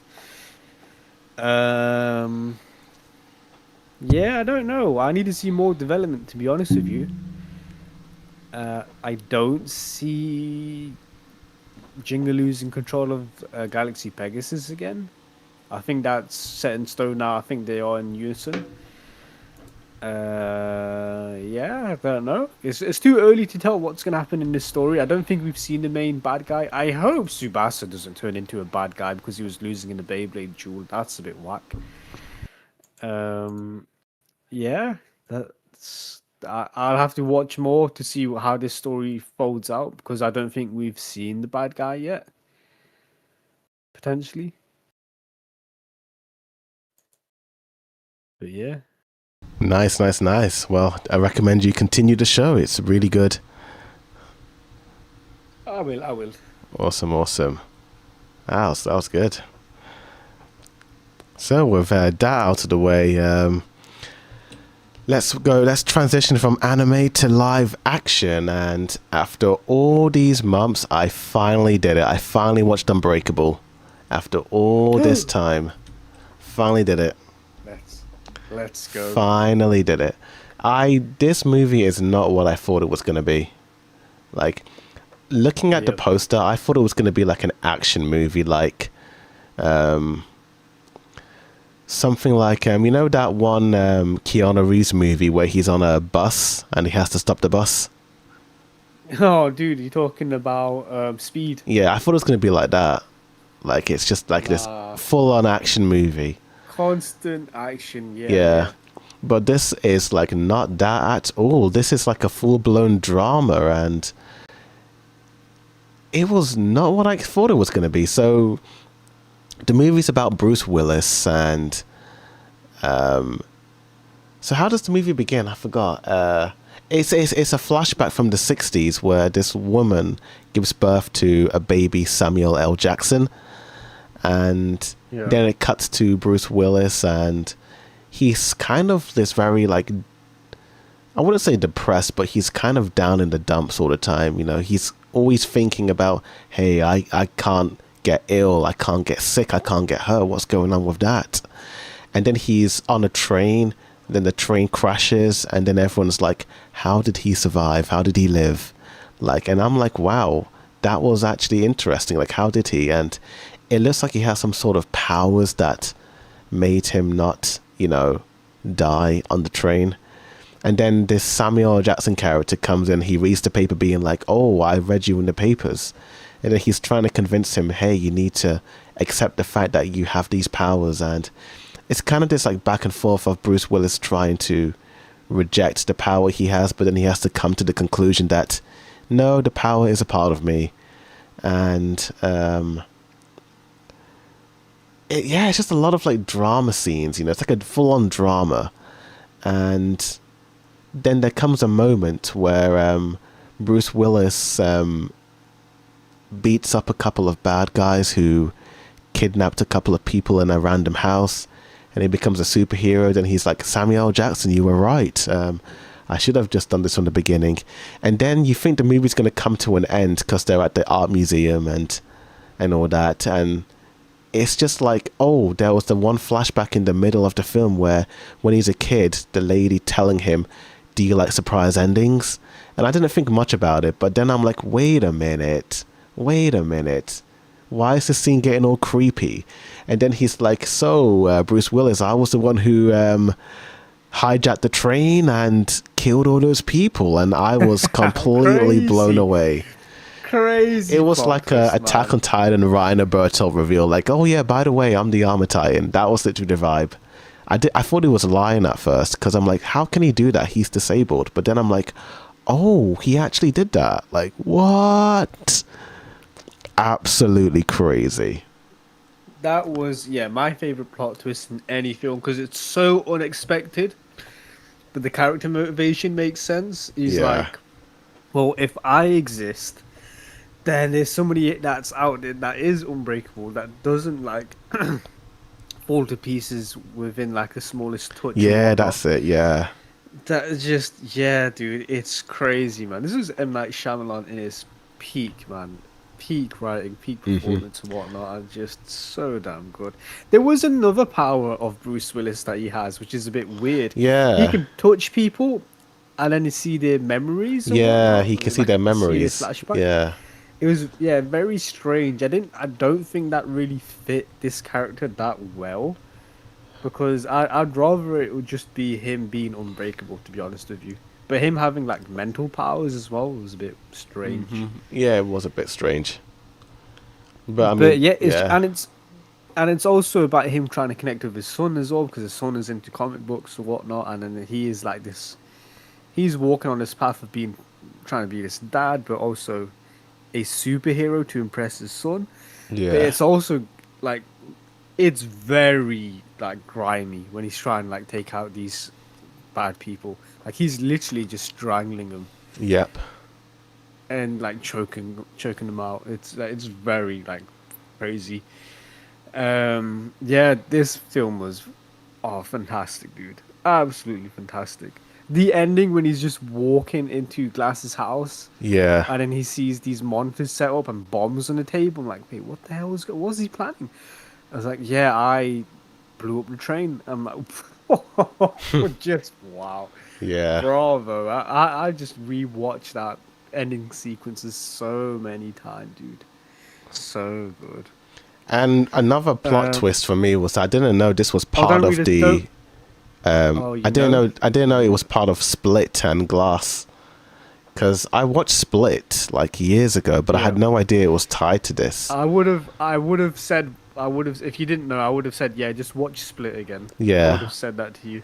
Yeah. Because that was another thing when I watched Split, and I saw the end, and I seen Bruce Willis show up, and then you see the music from Unbreakable. I'm like, what?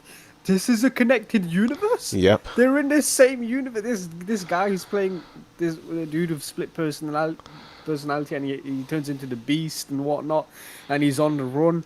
And then Bruce Willis is in a diner and he's listening to the conversation. What the? Oh, this is a crazy story. This is a insane superhero universe going on. Yeah. And then you get Glass, the third movie, and it's just what a dumpster fire. Yeah, I haven't heard much about that one. I've never seen it, but I've heard mixed reactions about that one. Yeah, I mean, if you want to watch Glass, you can watch it. Just because I know Samuel Jackson's back in that one, because I saw a poster of him. Yeah, he is in that one. But yeah, Unbreakable, I wouldn't say it's the most craziest plot twist, because I don't know, like when Bruce was going to confront Samuel Jackson, I just had a feeling something bad was going to happen.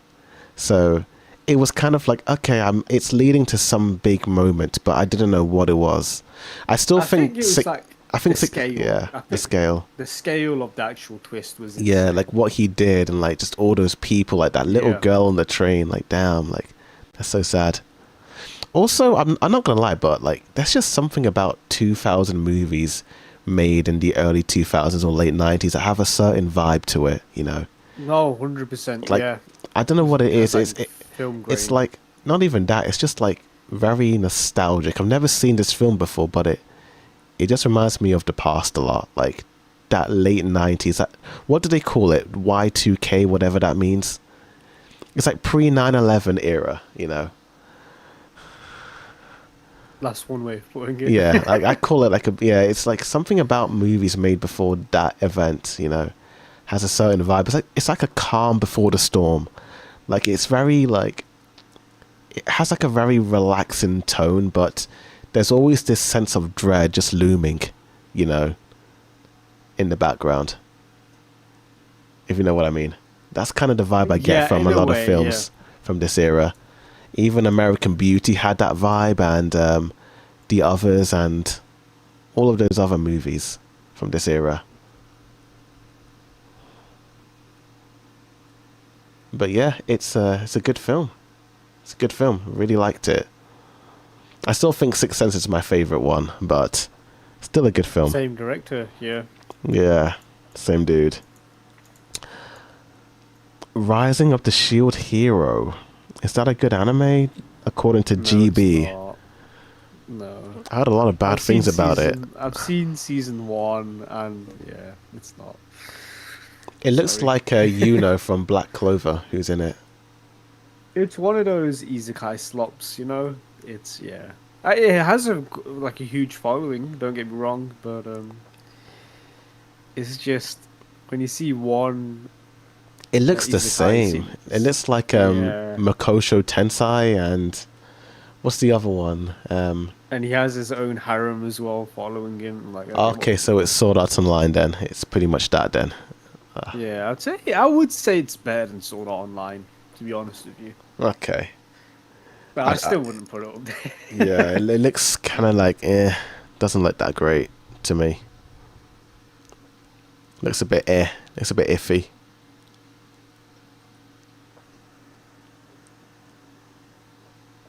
But one show that I have been watching and I do like is House of the Dragon Season 3 of the new episode.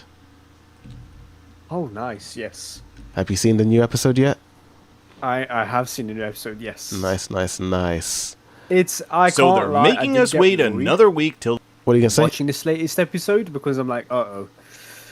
I'm the first, I would say... first couple of minutes, I'm like, oh, the vibe isn't really hitting the same as these early episodes. I'm like, am I getting a season 2 vibe here? Welcome back, everyone. It's Charlie. Were good, and then it fell off the train in the second half. I hope not. But this episode, it did start kind of mid. But then eventually it started picking up, and it's only when Damon shows up, to be honest with you, where it gets more interesting. Where it's him, and it's like the Knight of the Realms, is that what they're called? Yeah. And then there's this sinister plot happening around them that is just like very intriguing. Like, you just don't know who to trust. You don't know how big this organization is. You don't know how if they've already infiltrated the government and whatnot. Like, it's freaking dangerous and whatnot. And if the reveal is it's just like one lone person doing all this, then that's just going to be lame as hell, to be honest with you. I hope not. I hope there is a huge following for this Hightower character. And any scene with Hightower and this prince, that's super good. Any scenes involving that that woman, the Whisperer, whatever her name is, it's so boring, dude. Which one? Is it the witch lady, or is it the one who hangs out with Rhaenyra? You know what? Let's say both. Let's just say both, because they're both. Because there are two of them, yeah. Yeah, let's just say both. Because every time we came back to that damn castle, it was the same crap over and over again. Yeah. It's so boring. It's kind of like a repeat of season 2 with the son of High Tower Lady, Alicent. Because he's in the castle that Damon was in, and he's having nightmares. The same thing. Yeah. You know. Damon from season 2, like in that castle, just having visions and whatnot, and then Eamon's in there, same crap. And like, why is it always this damn castle where it's just the show always like goes on like a downward trial? But it ended in a strong way. It ended in a very interesting way. Curious to see where it goes, because Alicent and the daughter are trapped now. They can't get out. Yeah. If this is anything like OG Game of Thrones, you would kill them off there. They will be trapped and they will starve to death and die. You know, this episode did remind me of season 3 a little bit. Like, it has that vibe, you know, where season 3 had a few episodes where not a whole lot happened, but it's more like setting up the pieces. Like, they're not rushing through the plot. They're just they're taking their time to establish what's going to happen, essentially. But yeah, I thought it was fine, the episode overall. It just feels like they're setting us up for a big moment, you know. Yeah, it's like a weird conspiracy happening, and you just don't know who to trust. You just it could be anyone. It could be. I feel like it's the High Tower guy who was playing chess with that kid. Well, yeah, obviously it's him. He's the one that's orchestrating it, but you don't know who he's got on his side in King's Landing. You just don't know who's working for him. That's the intriguing plot, because there's people out there that are still Hightower loyalists, basically. That's what it essentially is. They don't like Rhaenyra, they don't like Daemon, they don't like the this monarchy, and there's a group out there that want them dead. And you don't know how, you don't know who it is, like how many they are. Yeah. That's the more intriguing part. But if the reveal it's just this one dude doing it all, that would be lame. That would be pretty boring if that happened. Yep. But yeah, I think there are how many episodes to go? Like 3 more episodes? Really? I think so. How many episodes in season 3? Is it 8 or 10? House of the Dragon season 2 episodes? I think it was 8. Yeah, so they're saying it's 8 episodes in this season. Yeah, we're on episode 5, 6, 7, 8. Only 3 more to go. 6, 7, 8. Wow. Okay. I mean, is season 4 the last season? Yeah. Wow. Okay, this is interesting. Because there's meant to be 2 books of House of the Dragon, and there's only 1 book out. I wonder how much of the book has already been put out onto the episodes. That's interesting. Yeah, I'm pretty curious to see how they're going to handle the other episodes in terms of what they change or take out. Because I know George was pretty mad at the production of season 2 and 3, so I'm not too sure what he was mad at, That was another thing. Yeah, what was the reason? Like, would they ever say what was the reason? Where I kind of have a theory. I have a theory on what he was mad at. Just by the way people are talking, but like there's a lot of like mixed reactions towards how people feel about Rhaenyra and Alicent being the main characters. I don't know if they were meant to be the original main characters in the books, I'm not too sure. Like, I've just been seeing some things online about them. And yeah, because the original Game of Thrones show, there were multiple main characters, but in this specific show, House of the Dragon, it does feel like Rhaenyra is the main character. Yeah. But that's my theory. I'm not too sure if that's true or not. Sense. But yeah. House of the Dragon, always looking forward to a new episode. Can't wait for Sunday's episode that's going to come out. Yeah, dude, can't wait for that. Still on the topic of House of the Dragon, will HBO's Harry Potter end up recasting like the House of the Dragon show did in season 1 with the kids? Wait, what do you mean they recasted him? So in House of the Dragon season 1, like Rhaenyra, Alicent, they were all recasted, you know. Because of the adult actors? Yeah. I mean, yeah, it's the same season, dude. They're not gonna wait. It's not been as the same season. But then there's also like the kids of Alicent and Rhaenyra who were aging up, and they just sort of recasted. I'm just like looking at that, thinking, are they gonna do the same? Like if the kids get a bit too old, you know, could that happen? No, I mean, Harry Potter doesn't have a huge time gap in the middle of the season, you know. Yeah, that's true. Actually, fine. Yeah. It's just that they've recasted Ginny already, so I'm just... Yeah, I heard about that. Yeah, that is true. Yeah, I think that's more of a personal reason. Yeah. Yeah, that was crazy when I heard that news still. It could happen. There's a good chance they could recast one of the main trio. Mm-hmm. It could very well happen. I hope it doesn't. I hope they keep the same actors to keep it consistent. Yeah.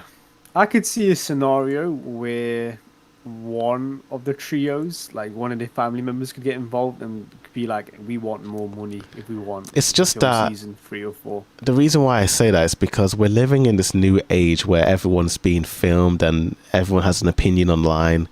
With the original Harry Potter film series, like those child actors weren't in the online spotlight, you know, they weren't seen in that light. It was a different vibe. But whereas the kids now, like, they're on social media, people are talking about them. I'm like, you kind of worry about their mental health as they get older, you know, because Emma Watson was going to quit after the 4th movie, but she decided to continue. So I'm just wondering, you know, will the pressure get too much, you know?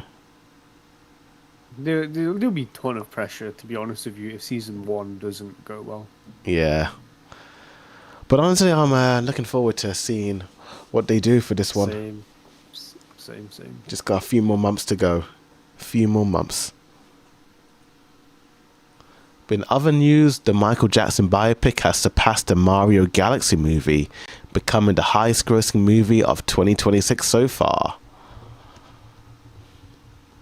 How much did the Mario Galaxy make? It was like 1 billion something, I think. No way it was that popular. What? A lot of people watched it. Wow. Let me have a look at the box office. Wow. So the first one that came out in 2023 made 1.3 billion. And this one that just came out made 1.01 billion. Ain't no way, dude. Yep. Wow. $2 billion movies. I've seen the reviews. Yeah. I've seen the reviews and they're like, wow, that's not looking good. Yeah, the movie's pretty bad. Wow. Yeah. But I think they're watching it for the animation. I think when it came to the fight scenes and all the action, it looked good. It looked really good. Yeah. And it's a very short film as well, so you're not there for too long, you know. But Michael is now the highest grossing film. King of Pop still making records after he's long gone. Do you think Toy Story 5 would beat this? I have no idea. Like, where is it? It's still out, you know, in cinemas. It's about to make $1 billion. I think it has the chance to, because it's a family movie, you know. So more people are going to be tuned in, whereas Michael is it PG-13? So you're kind of like, I mean, kids can still watch it, but, you know, I don't know. I don't know, actually. That's a good point, the rating and stuff like that, because Spider-Man is literally on the horizon in a few days. And that's like an age rating. I also wonder, will people... There's just so many big movies coming out that I think it's going to be kind of scattered, you know, because you have Spider-Man, The Odyssey, Michael, Mario... So I have no idea, you know. I'm kind of curious. I still think Spider-Man and Doomsday will be the highest grossing movies of the year, though. I think without a doubt. Like what do you think will be higher, Spider-Man or Avengers? Probably. Oh, that's a good question. You know what, dude? It all depends on whether or not Spider-Man is good or not. It all depends, because remember Doctor Strange 2? You know, when the first weekend it made so much money, but then the reviews came out and people hated it, and then the box office just tanked. Nobody went back to rewatch it. But it still made a lot of money. It made like 900 million, which is still high. But it didn't reach the billion, you know. So, I have no idea. But, yeah, with that said, did you see the final Spider-Man trailer that came out? I have, yes, yeah. It's very good, man. I've also seen the Comic-Con footage where it was the opening minute. Hi. Oh, did you? Bro, I haven't seen that one. It's so I've seen like the... It's like somebody holding like a phone up and recording the screen. Okay, then that's not official, but the final trailer is just Peter's journey throughout the films, you know. Yeah, it is. Yeah, like a good recap. Yeah. I think it's for all those casuals who only saw the Spider-Man movies and the Avengers, you know. Those filthy casuals, dude. Yeah. Honestly, those casuals are the reason why these movies make $1 billion, you know. So, but it's really like because the fans who are really into it, yeah, they will watch everything, but it's really like the normies, you know, that make or break, you know. So I think it is for them, you know, because they will have no idea. Like they'll be like, what? Oh yeah, that happened in there, and that happened there. But the final trailer doesn't really do a whole lot. It's kind of the same, it's a you recap. know. It's the same, yeah. It's just a recap. I love how they're keeping most of the scenes close to the chest. They don't want to reveal too much. Yeah, I get that, you know. It makes sense. And it looks cool. And I can't wait to see it on Wednesday, you know. Can't wait to see it on Wednesday. Damn. That's going to be fun. 1, 2, 3, 4 days, bro. 4 days. 4 days. That's all I'm thinking about. But now, what about Doomsday? How's that going to do? Because a new trailer came out. I'm sure you've seen that one.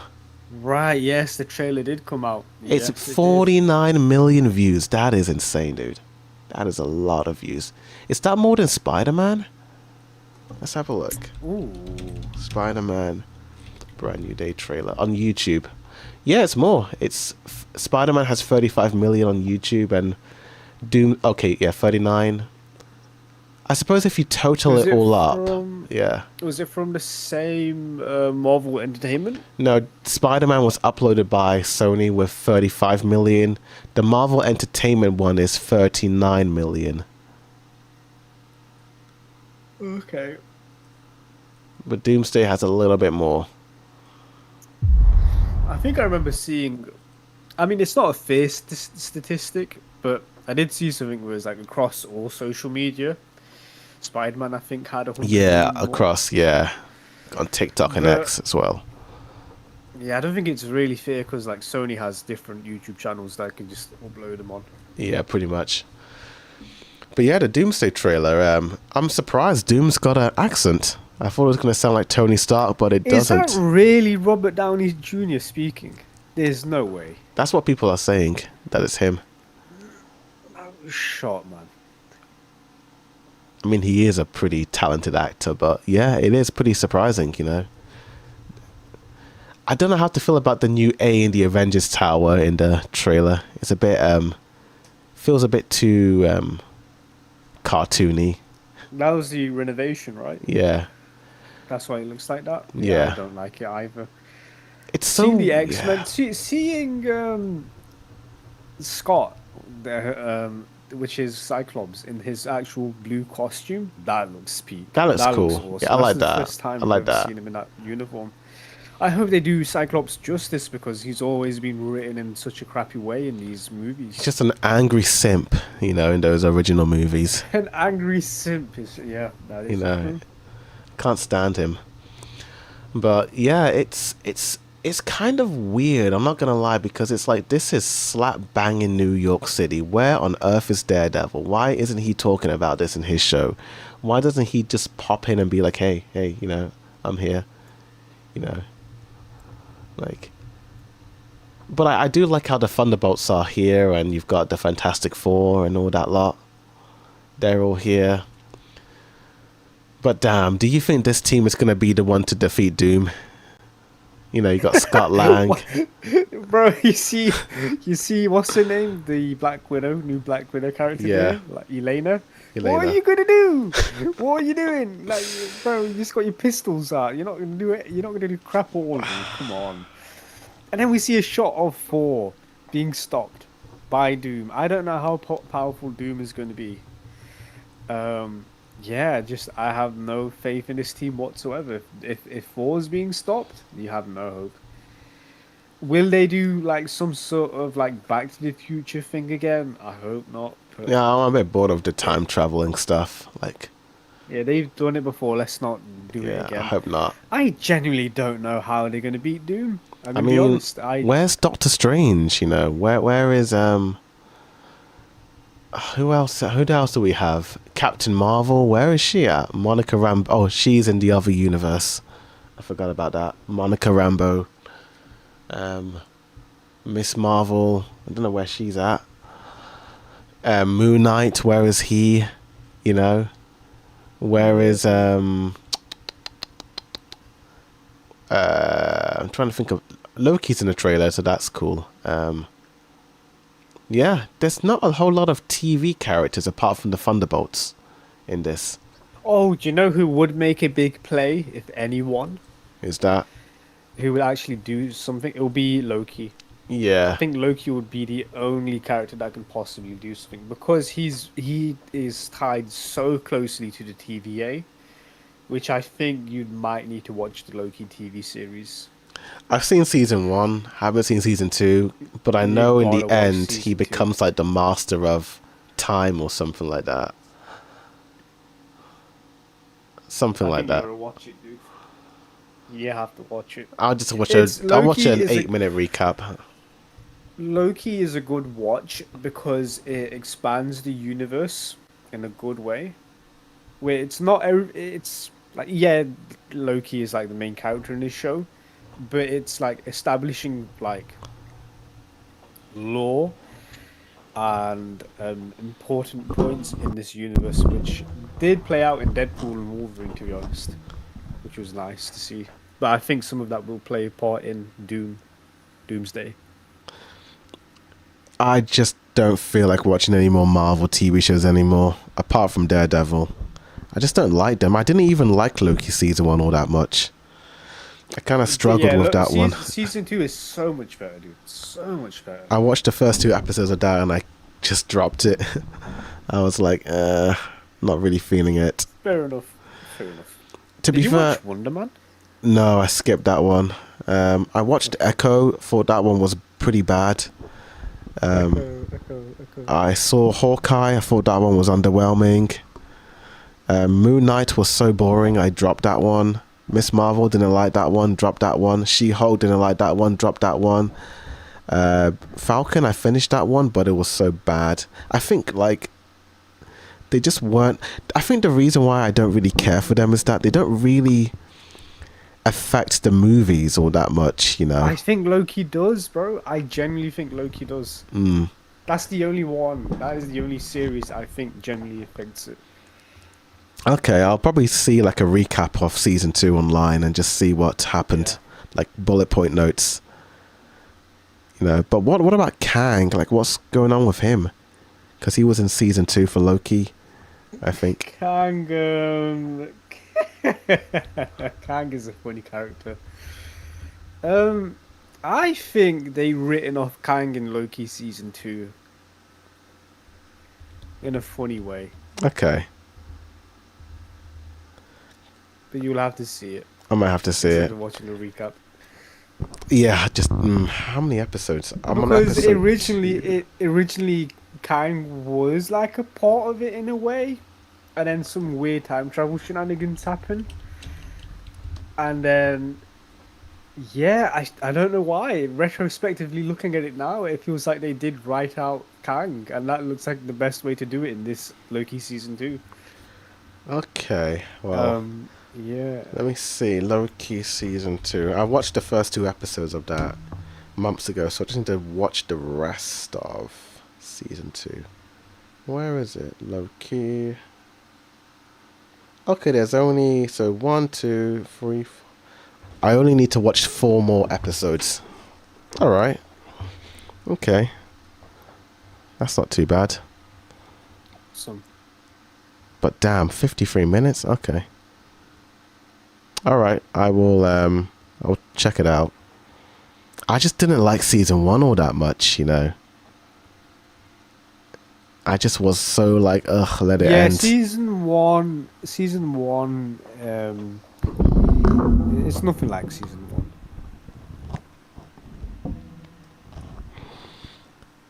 So GB on the chat says Mario is his favorite Mario Brother movie, the Galaxy film. He cannot believe it was defeated. Toy Story will succeed. We're just gonna wait and see, dude. But yeah. Oh, okay. I'll see. I'll watch a couple of episodes and see if it's good. Fair enough. Cool. But yeah. Speaking of watching stuff, I actually went back to rewatch The Odyssey. It's the first live action film since second time, yeah. 3-hour long movie, second time.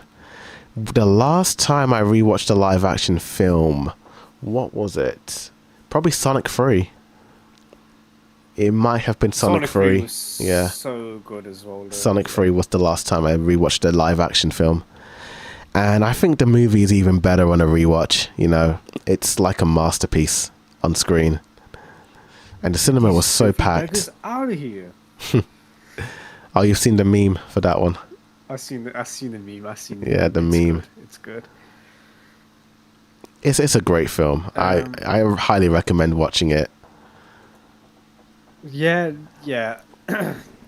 Dude, I'm just hearing nothing but good stuff about this film. And it's selling out constantly, you know, like it is.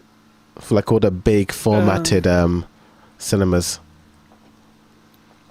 I am a lazy guy, to be honest with you. I might have been planning to see it after the Spider-Man film, but I don't think I'll have enough time, to be honest with you, because there's a showing at 7:50.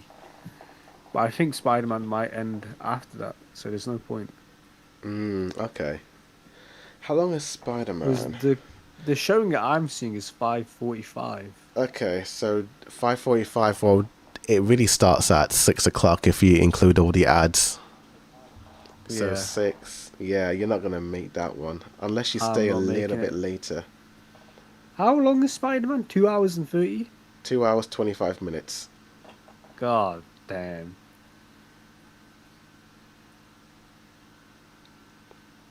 Unless you watch the one at 8:30 with subtitles.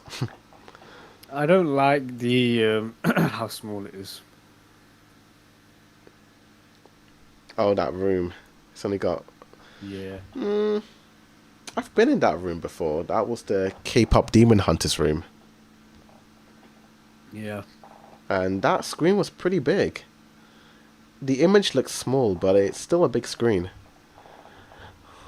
But yeah, I get your point. Yeah, this cinema does have decent... Yeah. Unless you watch it at 1 o'clock in the afternoon on Wednesday. Take the day off and just spend the whole day in the cinema. Yeah, that would be I might fall asleep if I do that. Possibly. Because, I think that could work out. Because it's 3 hours long. The movie starts at 2 o'clock, 3, 4, 5. Yeah, you can probably just about, get there. Okay, let's see the seat. On Wednesday the 29th, 1:45. Okay. I could just nuzzle myself in seat 12 between more people. Yeah. You could just do that. And you're saying it starts at technically 2 p.m.? Yeah, technically 2. The ads? 2 or 2:05, yeah. And you're saying it's a 3-hour film? Pretty much, yeah. 3-hour model movie. So 3, 4, 5. So I would have to wait 45 minutes, basically. Pretty much. God, I'll be so bored. I'll be so bored, dude. I can't do it. I'll be so bored. Okay, what about the what about the one at 2:55? Oh, no.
So that's that. Funny thing about Spider-Man, right?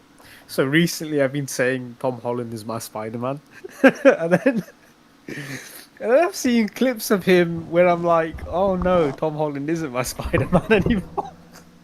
It's just like, yo, I did not know Tom Holland were in these type of films. That's crazy. Yeah, Tom Holland's, he's improved over the years. He's been in a lot of films. He's been in so much, that dude. Good on you, bro. Good on you. So much Tom Holland has been in.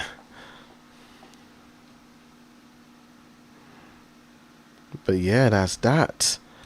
But with that out of the way, thinking of doing another tier list. So last time we did like One Piece ranking, and then we did a Naruto ranking, and an Attack on Titan ranking, and a My Hero Academia ranking. So it made me wonder, what other big franchises or TV series are there with characters that we could rank? And I thought, why not rank the JJK characters? Oh yeah. Character tier list. I know the show isn't over yet, but I'd say let's rank the season so far with the characters that we know so far. Yeah. Is this a spoiler? Let me have a look. Yeah, this ranking's a spoiler. Okay, up to season 3. Character tier list up to season 3. Okay, here we go.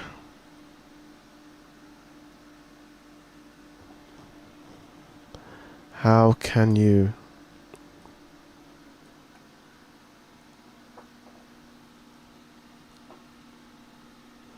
Okay. Okay, I've sent you a tier list. Bloop, bloop. I think you might have to...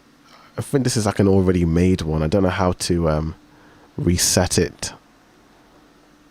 Oh, reset. It's just here. There we go. Oh, crap. It ain't working. Fuck.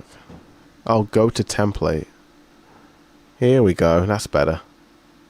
Mine's reset when I clicked on the link. Oh, is it already reset? Yeah, mine was reset. Okay, that's cool. That's cool.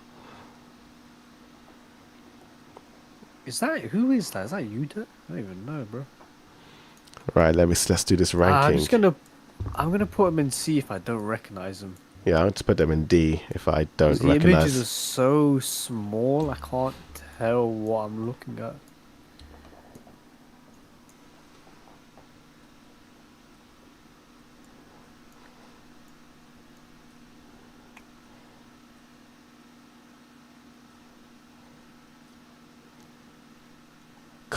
Because I've read the manga, I'm gonna just rate them based on the seasons and not on what I've seen in the manga. Why are they in twice, dude? They're in twice. Oh yeah.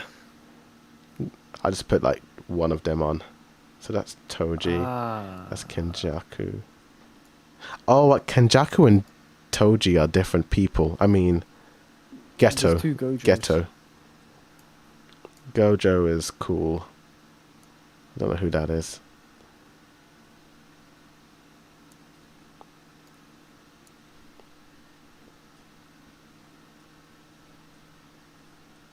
Yeah, I'll put you in B. You know what? He's cool. Fine.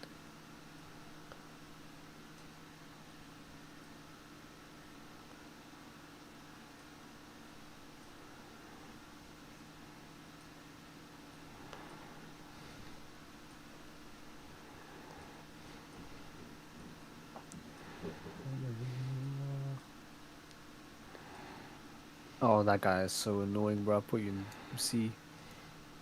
Respect.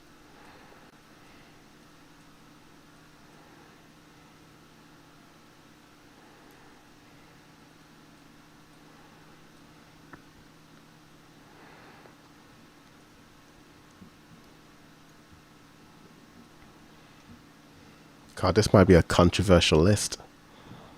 Yeah, I really don't know who much these characters Me too. are, I don't remember a lot of them. Yeah. And the ones that I do remember, I don't know if I... Oh, okay, you can... You know what you're going to be.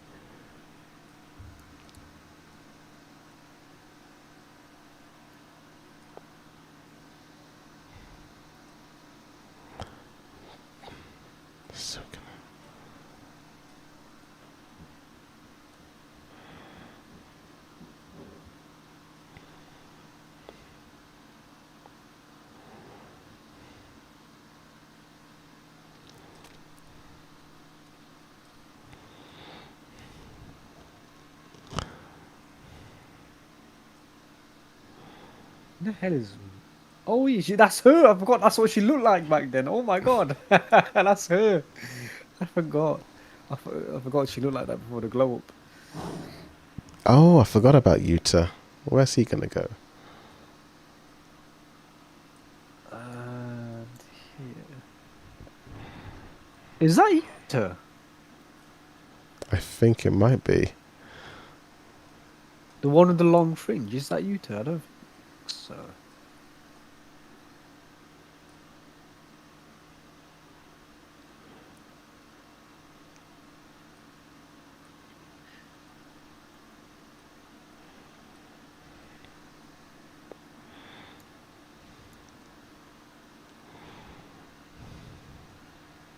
Oh no, the one with the long fringe is that one dude from season 1.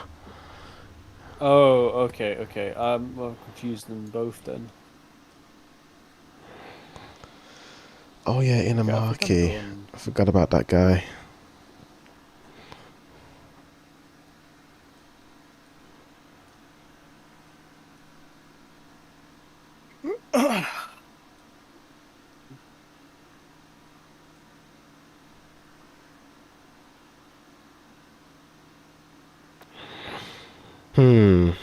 You know what? I think that's it. The rest I don't really care about. Yeah. Because the list is so small, I'll just send you the whole screenshot. Yeah, I'll do a screenshot as well. This is just my opinion based on the first 3 seasons and the movie.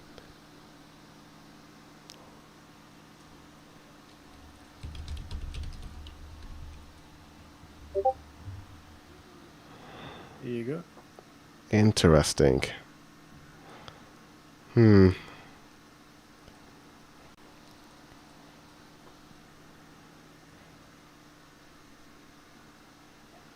What happened to the sound? Can you not hear us? I think they can hear us now. I just hope that there is a change of the final episodes of the new JJK Blu-ray. I'm not too sure. I haven't bought the Blu-ray, so I wouldn't know. It's way too expensive. But okay, let's have a look at your list. And my guy called Gojo and B is crazy still. Yeah, I mean, I'm just rating them based on how I feel about the first 3 seasons, you know.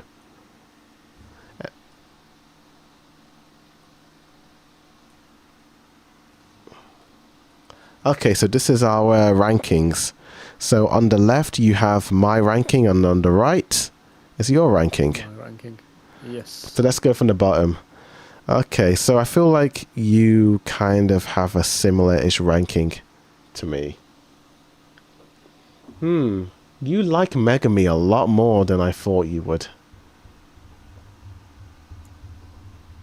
I like Megami. He grew on me, 100%. I just don't like the character that much. Wow, okay, you like a lot of the characters a lot more. Okay, that's not so bad.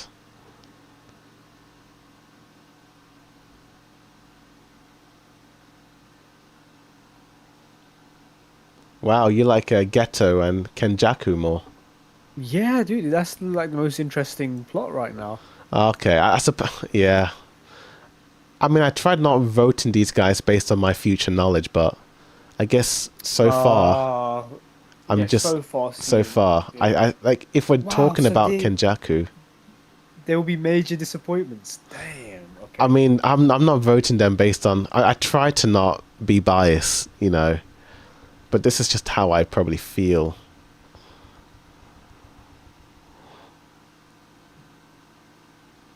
Yeah, of course Yuji's number 1. He's like the only character that I really like. If I'm being honest, I don't really care for the other characters as much, you know. Yuji if your main protagonist is not in the number 1 slot, there's something wrong with your show, you know? Yeah. And of course Sukuna is a good villain as well.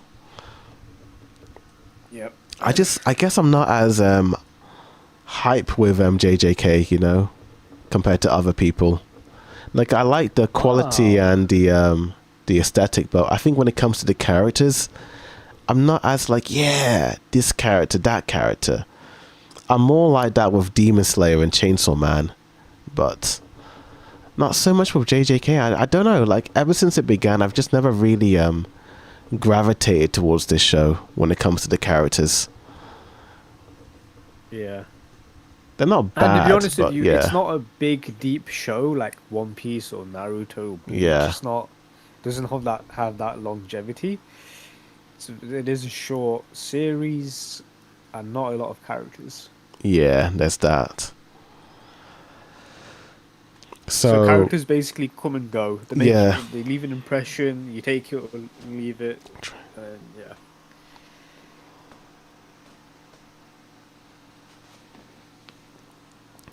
Bro, where's...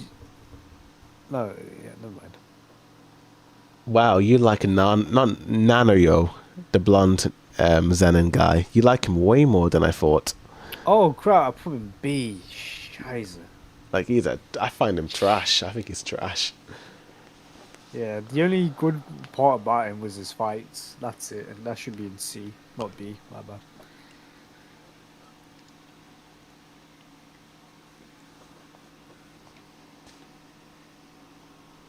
Yeah, I have Gojo twice in S. Yeah, fair enough. Gojo's cool, but I guess I don't like him as much, you know. I mean, he's there, but in the first 3 seasons, he's like, what does he really do that makes me go, wow, you know? Maybe if once the new season comes out, and because you know what happens, you know the spoilers. Yeah, I know about the big thing. Yeah, you know about the big stuff. I think once the big stuff happens, once the big stuff happens, then maybe he will rise up a little bit on my list. But so far, yeah, I'm not really feeling a lot of the characters, you know.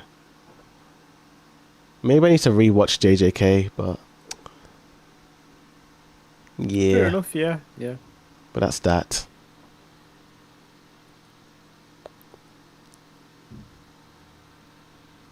But cool.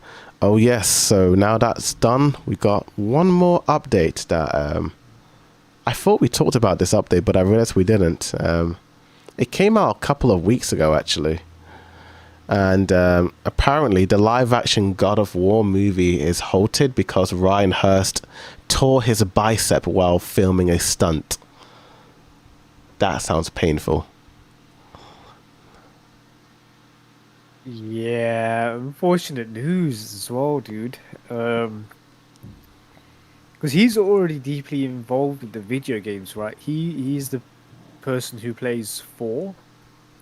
Okay. God of War Ragnarok. So, yeah, he would know like the universe better than anyone else that would be stepping in. But yeah, what a freak accident, dude. I have no idea how it happened. He's going to be replaced with somebody else. Yeah, good luck to the next dude. It's a huge task. Yeah, that does suck. But, you know, you can't work on a broken leg, you know. Yeah. It is what it is.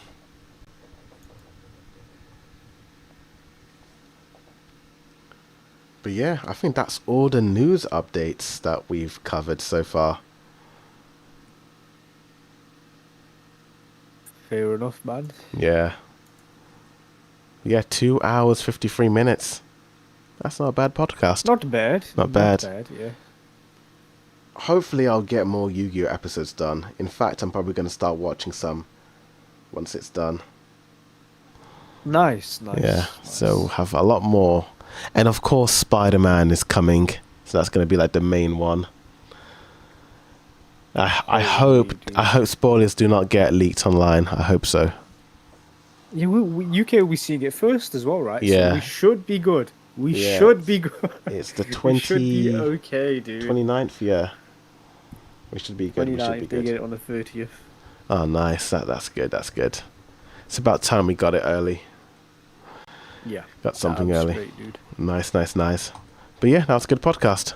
So, same time next week, around the same time. Absolutely. Yeah, that's absolutely fine, yeah. Yeah.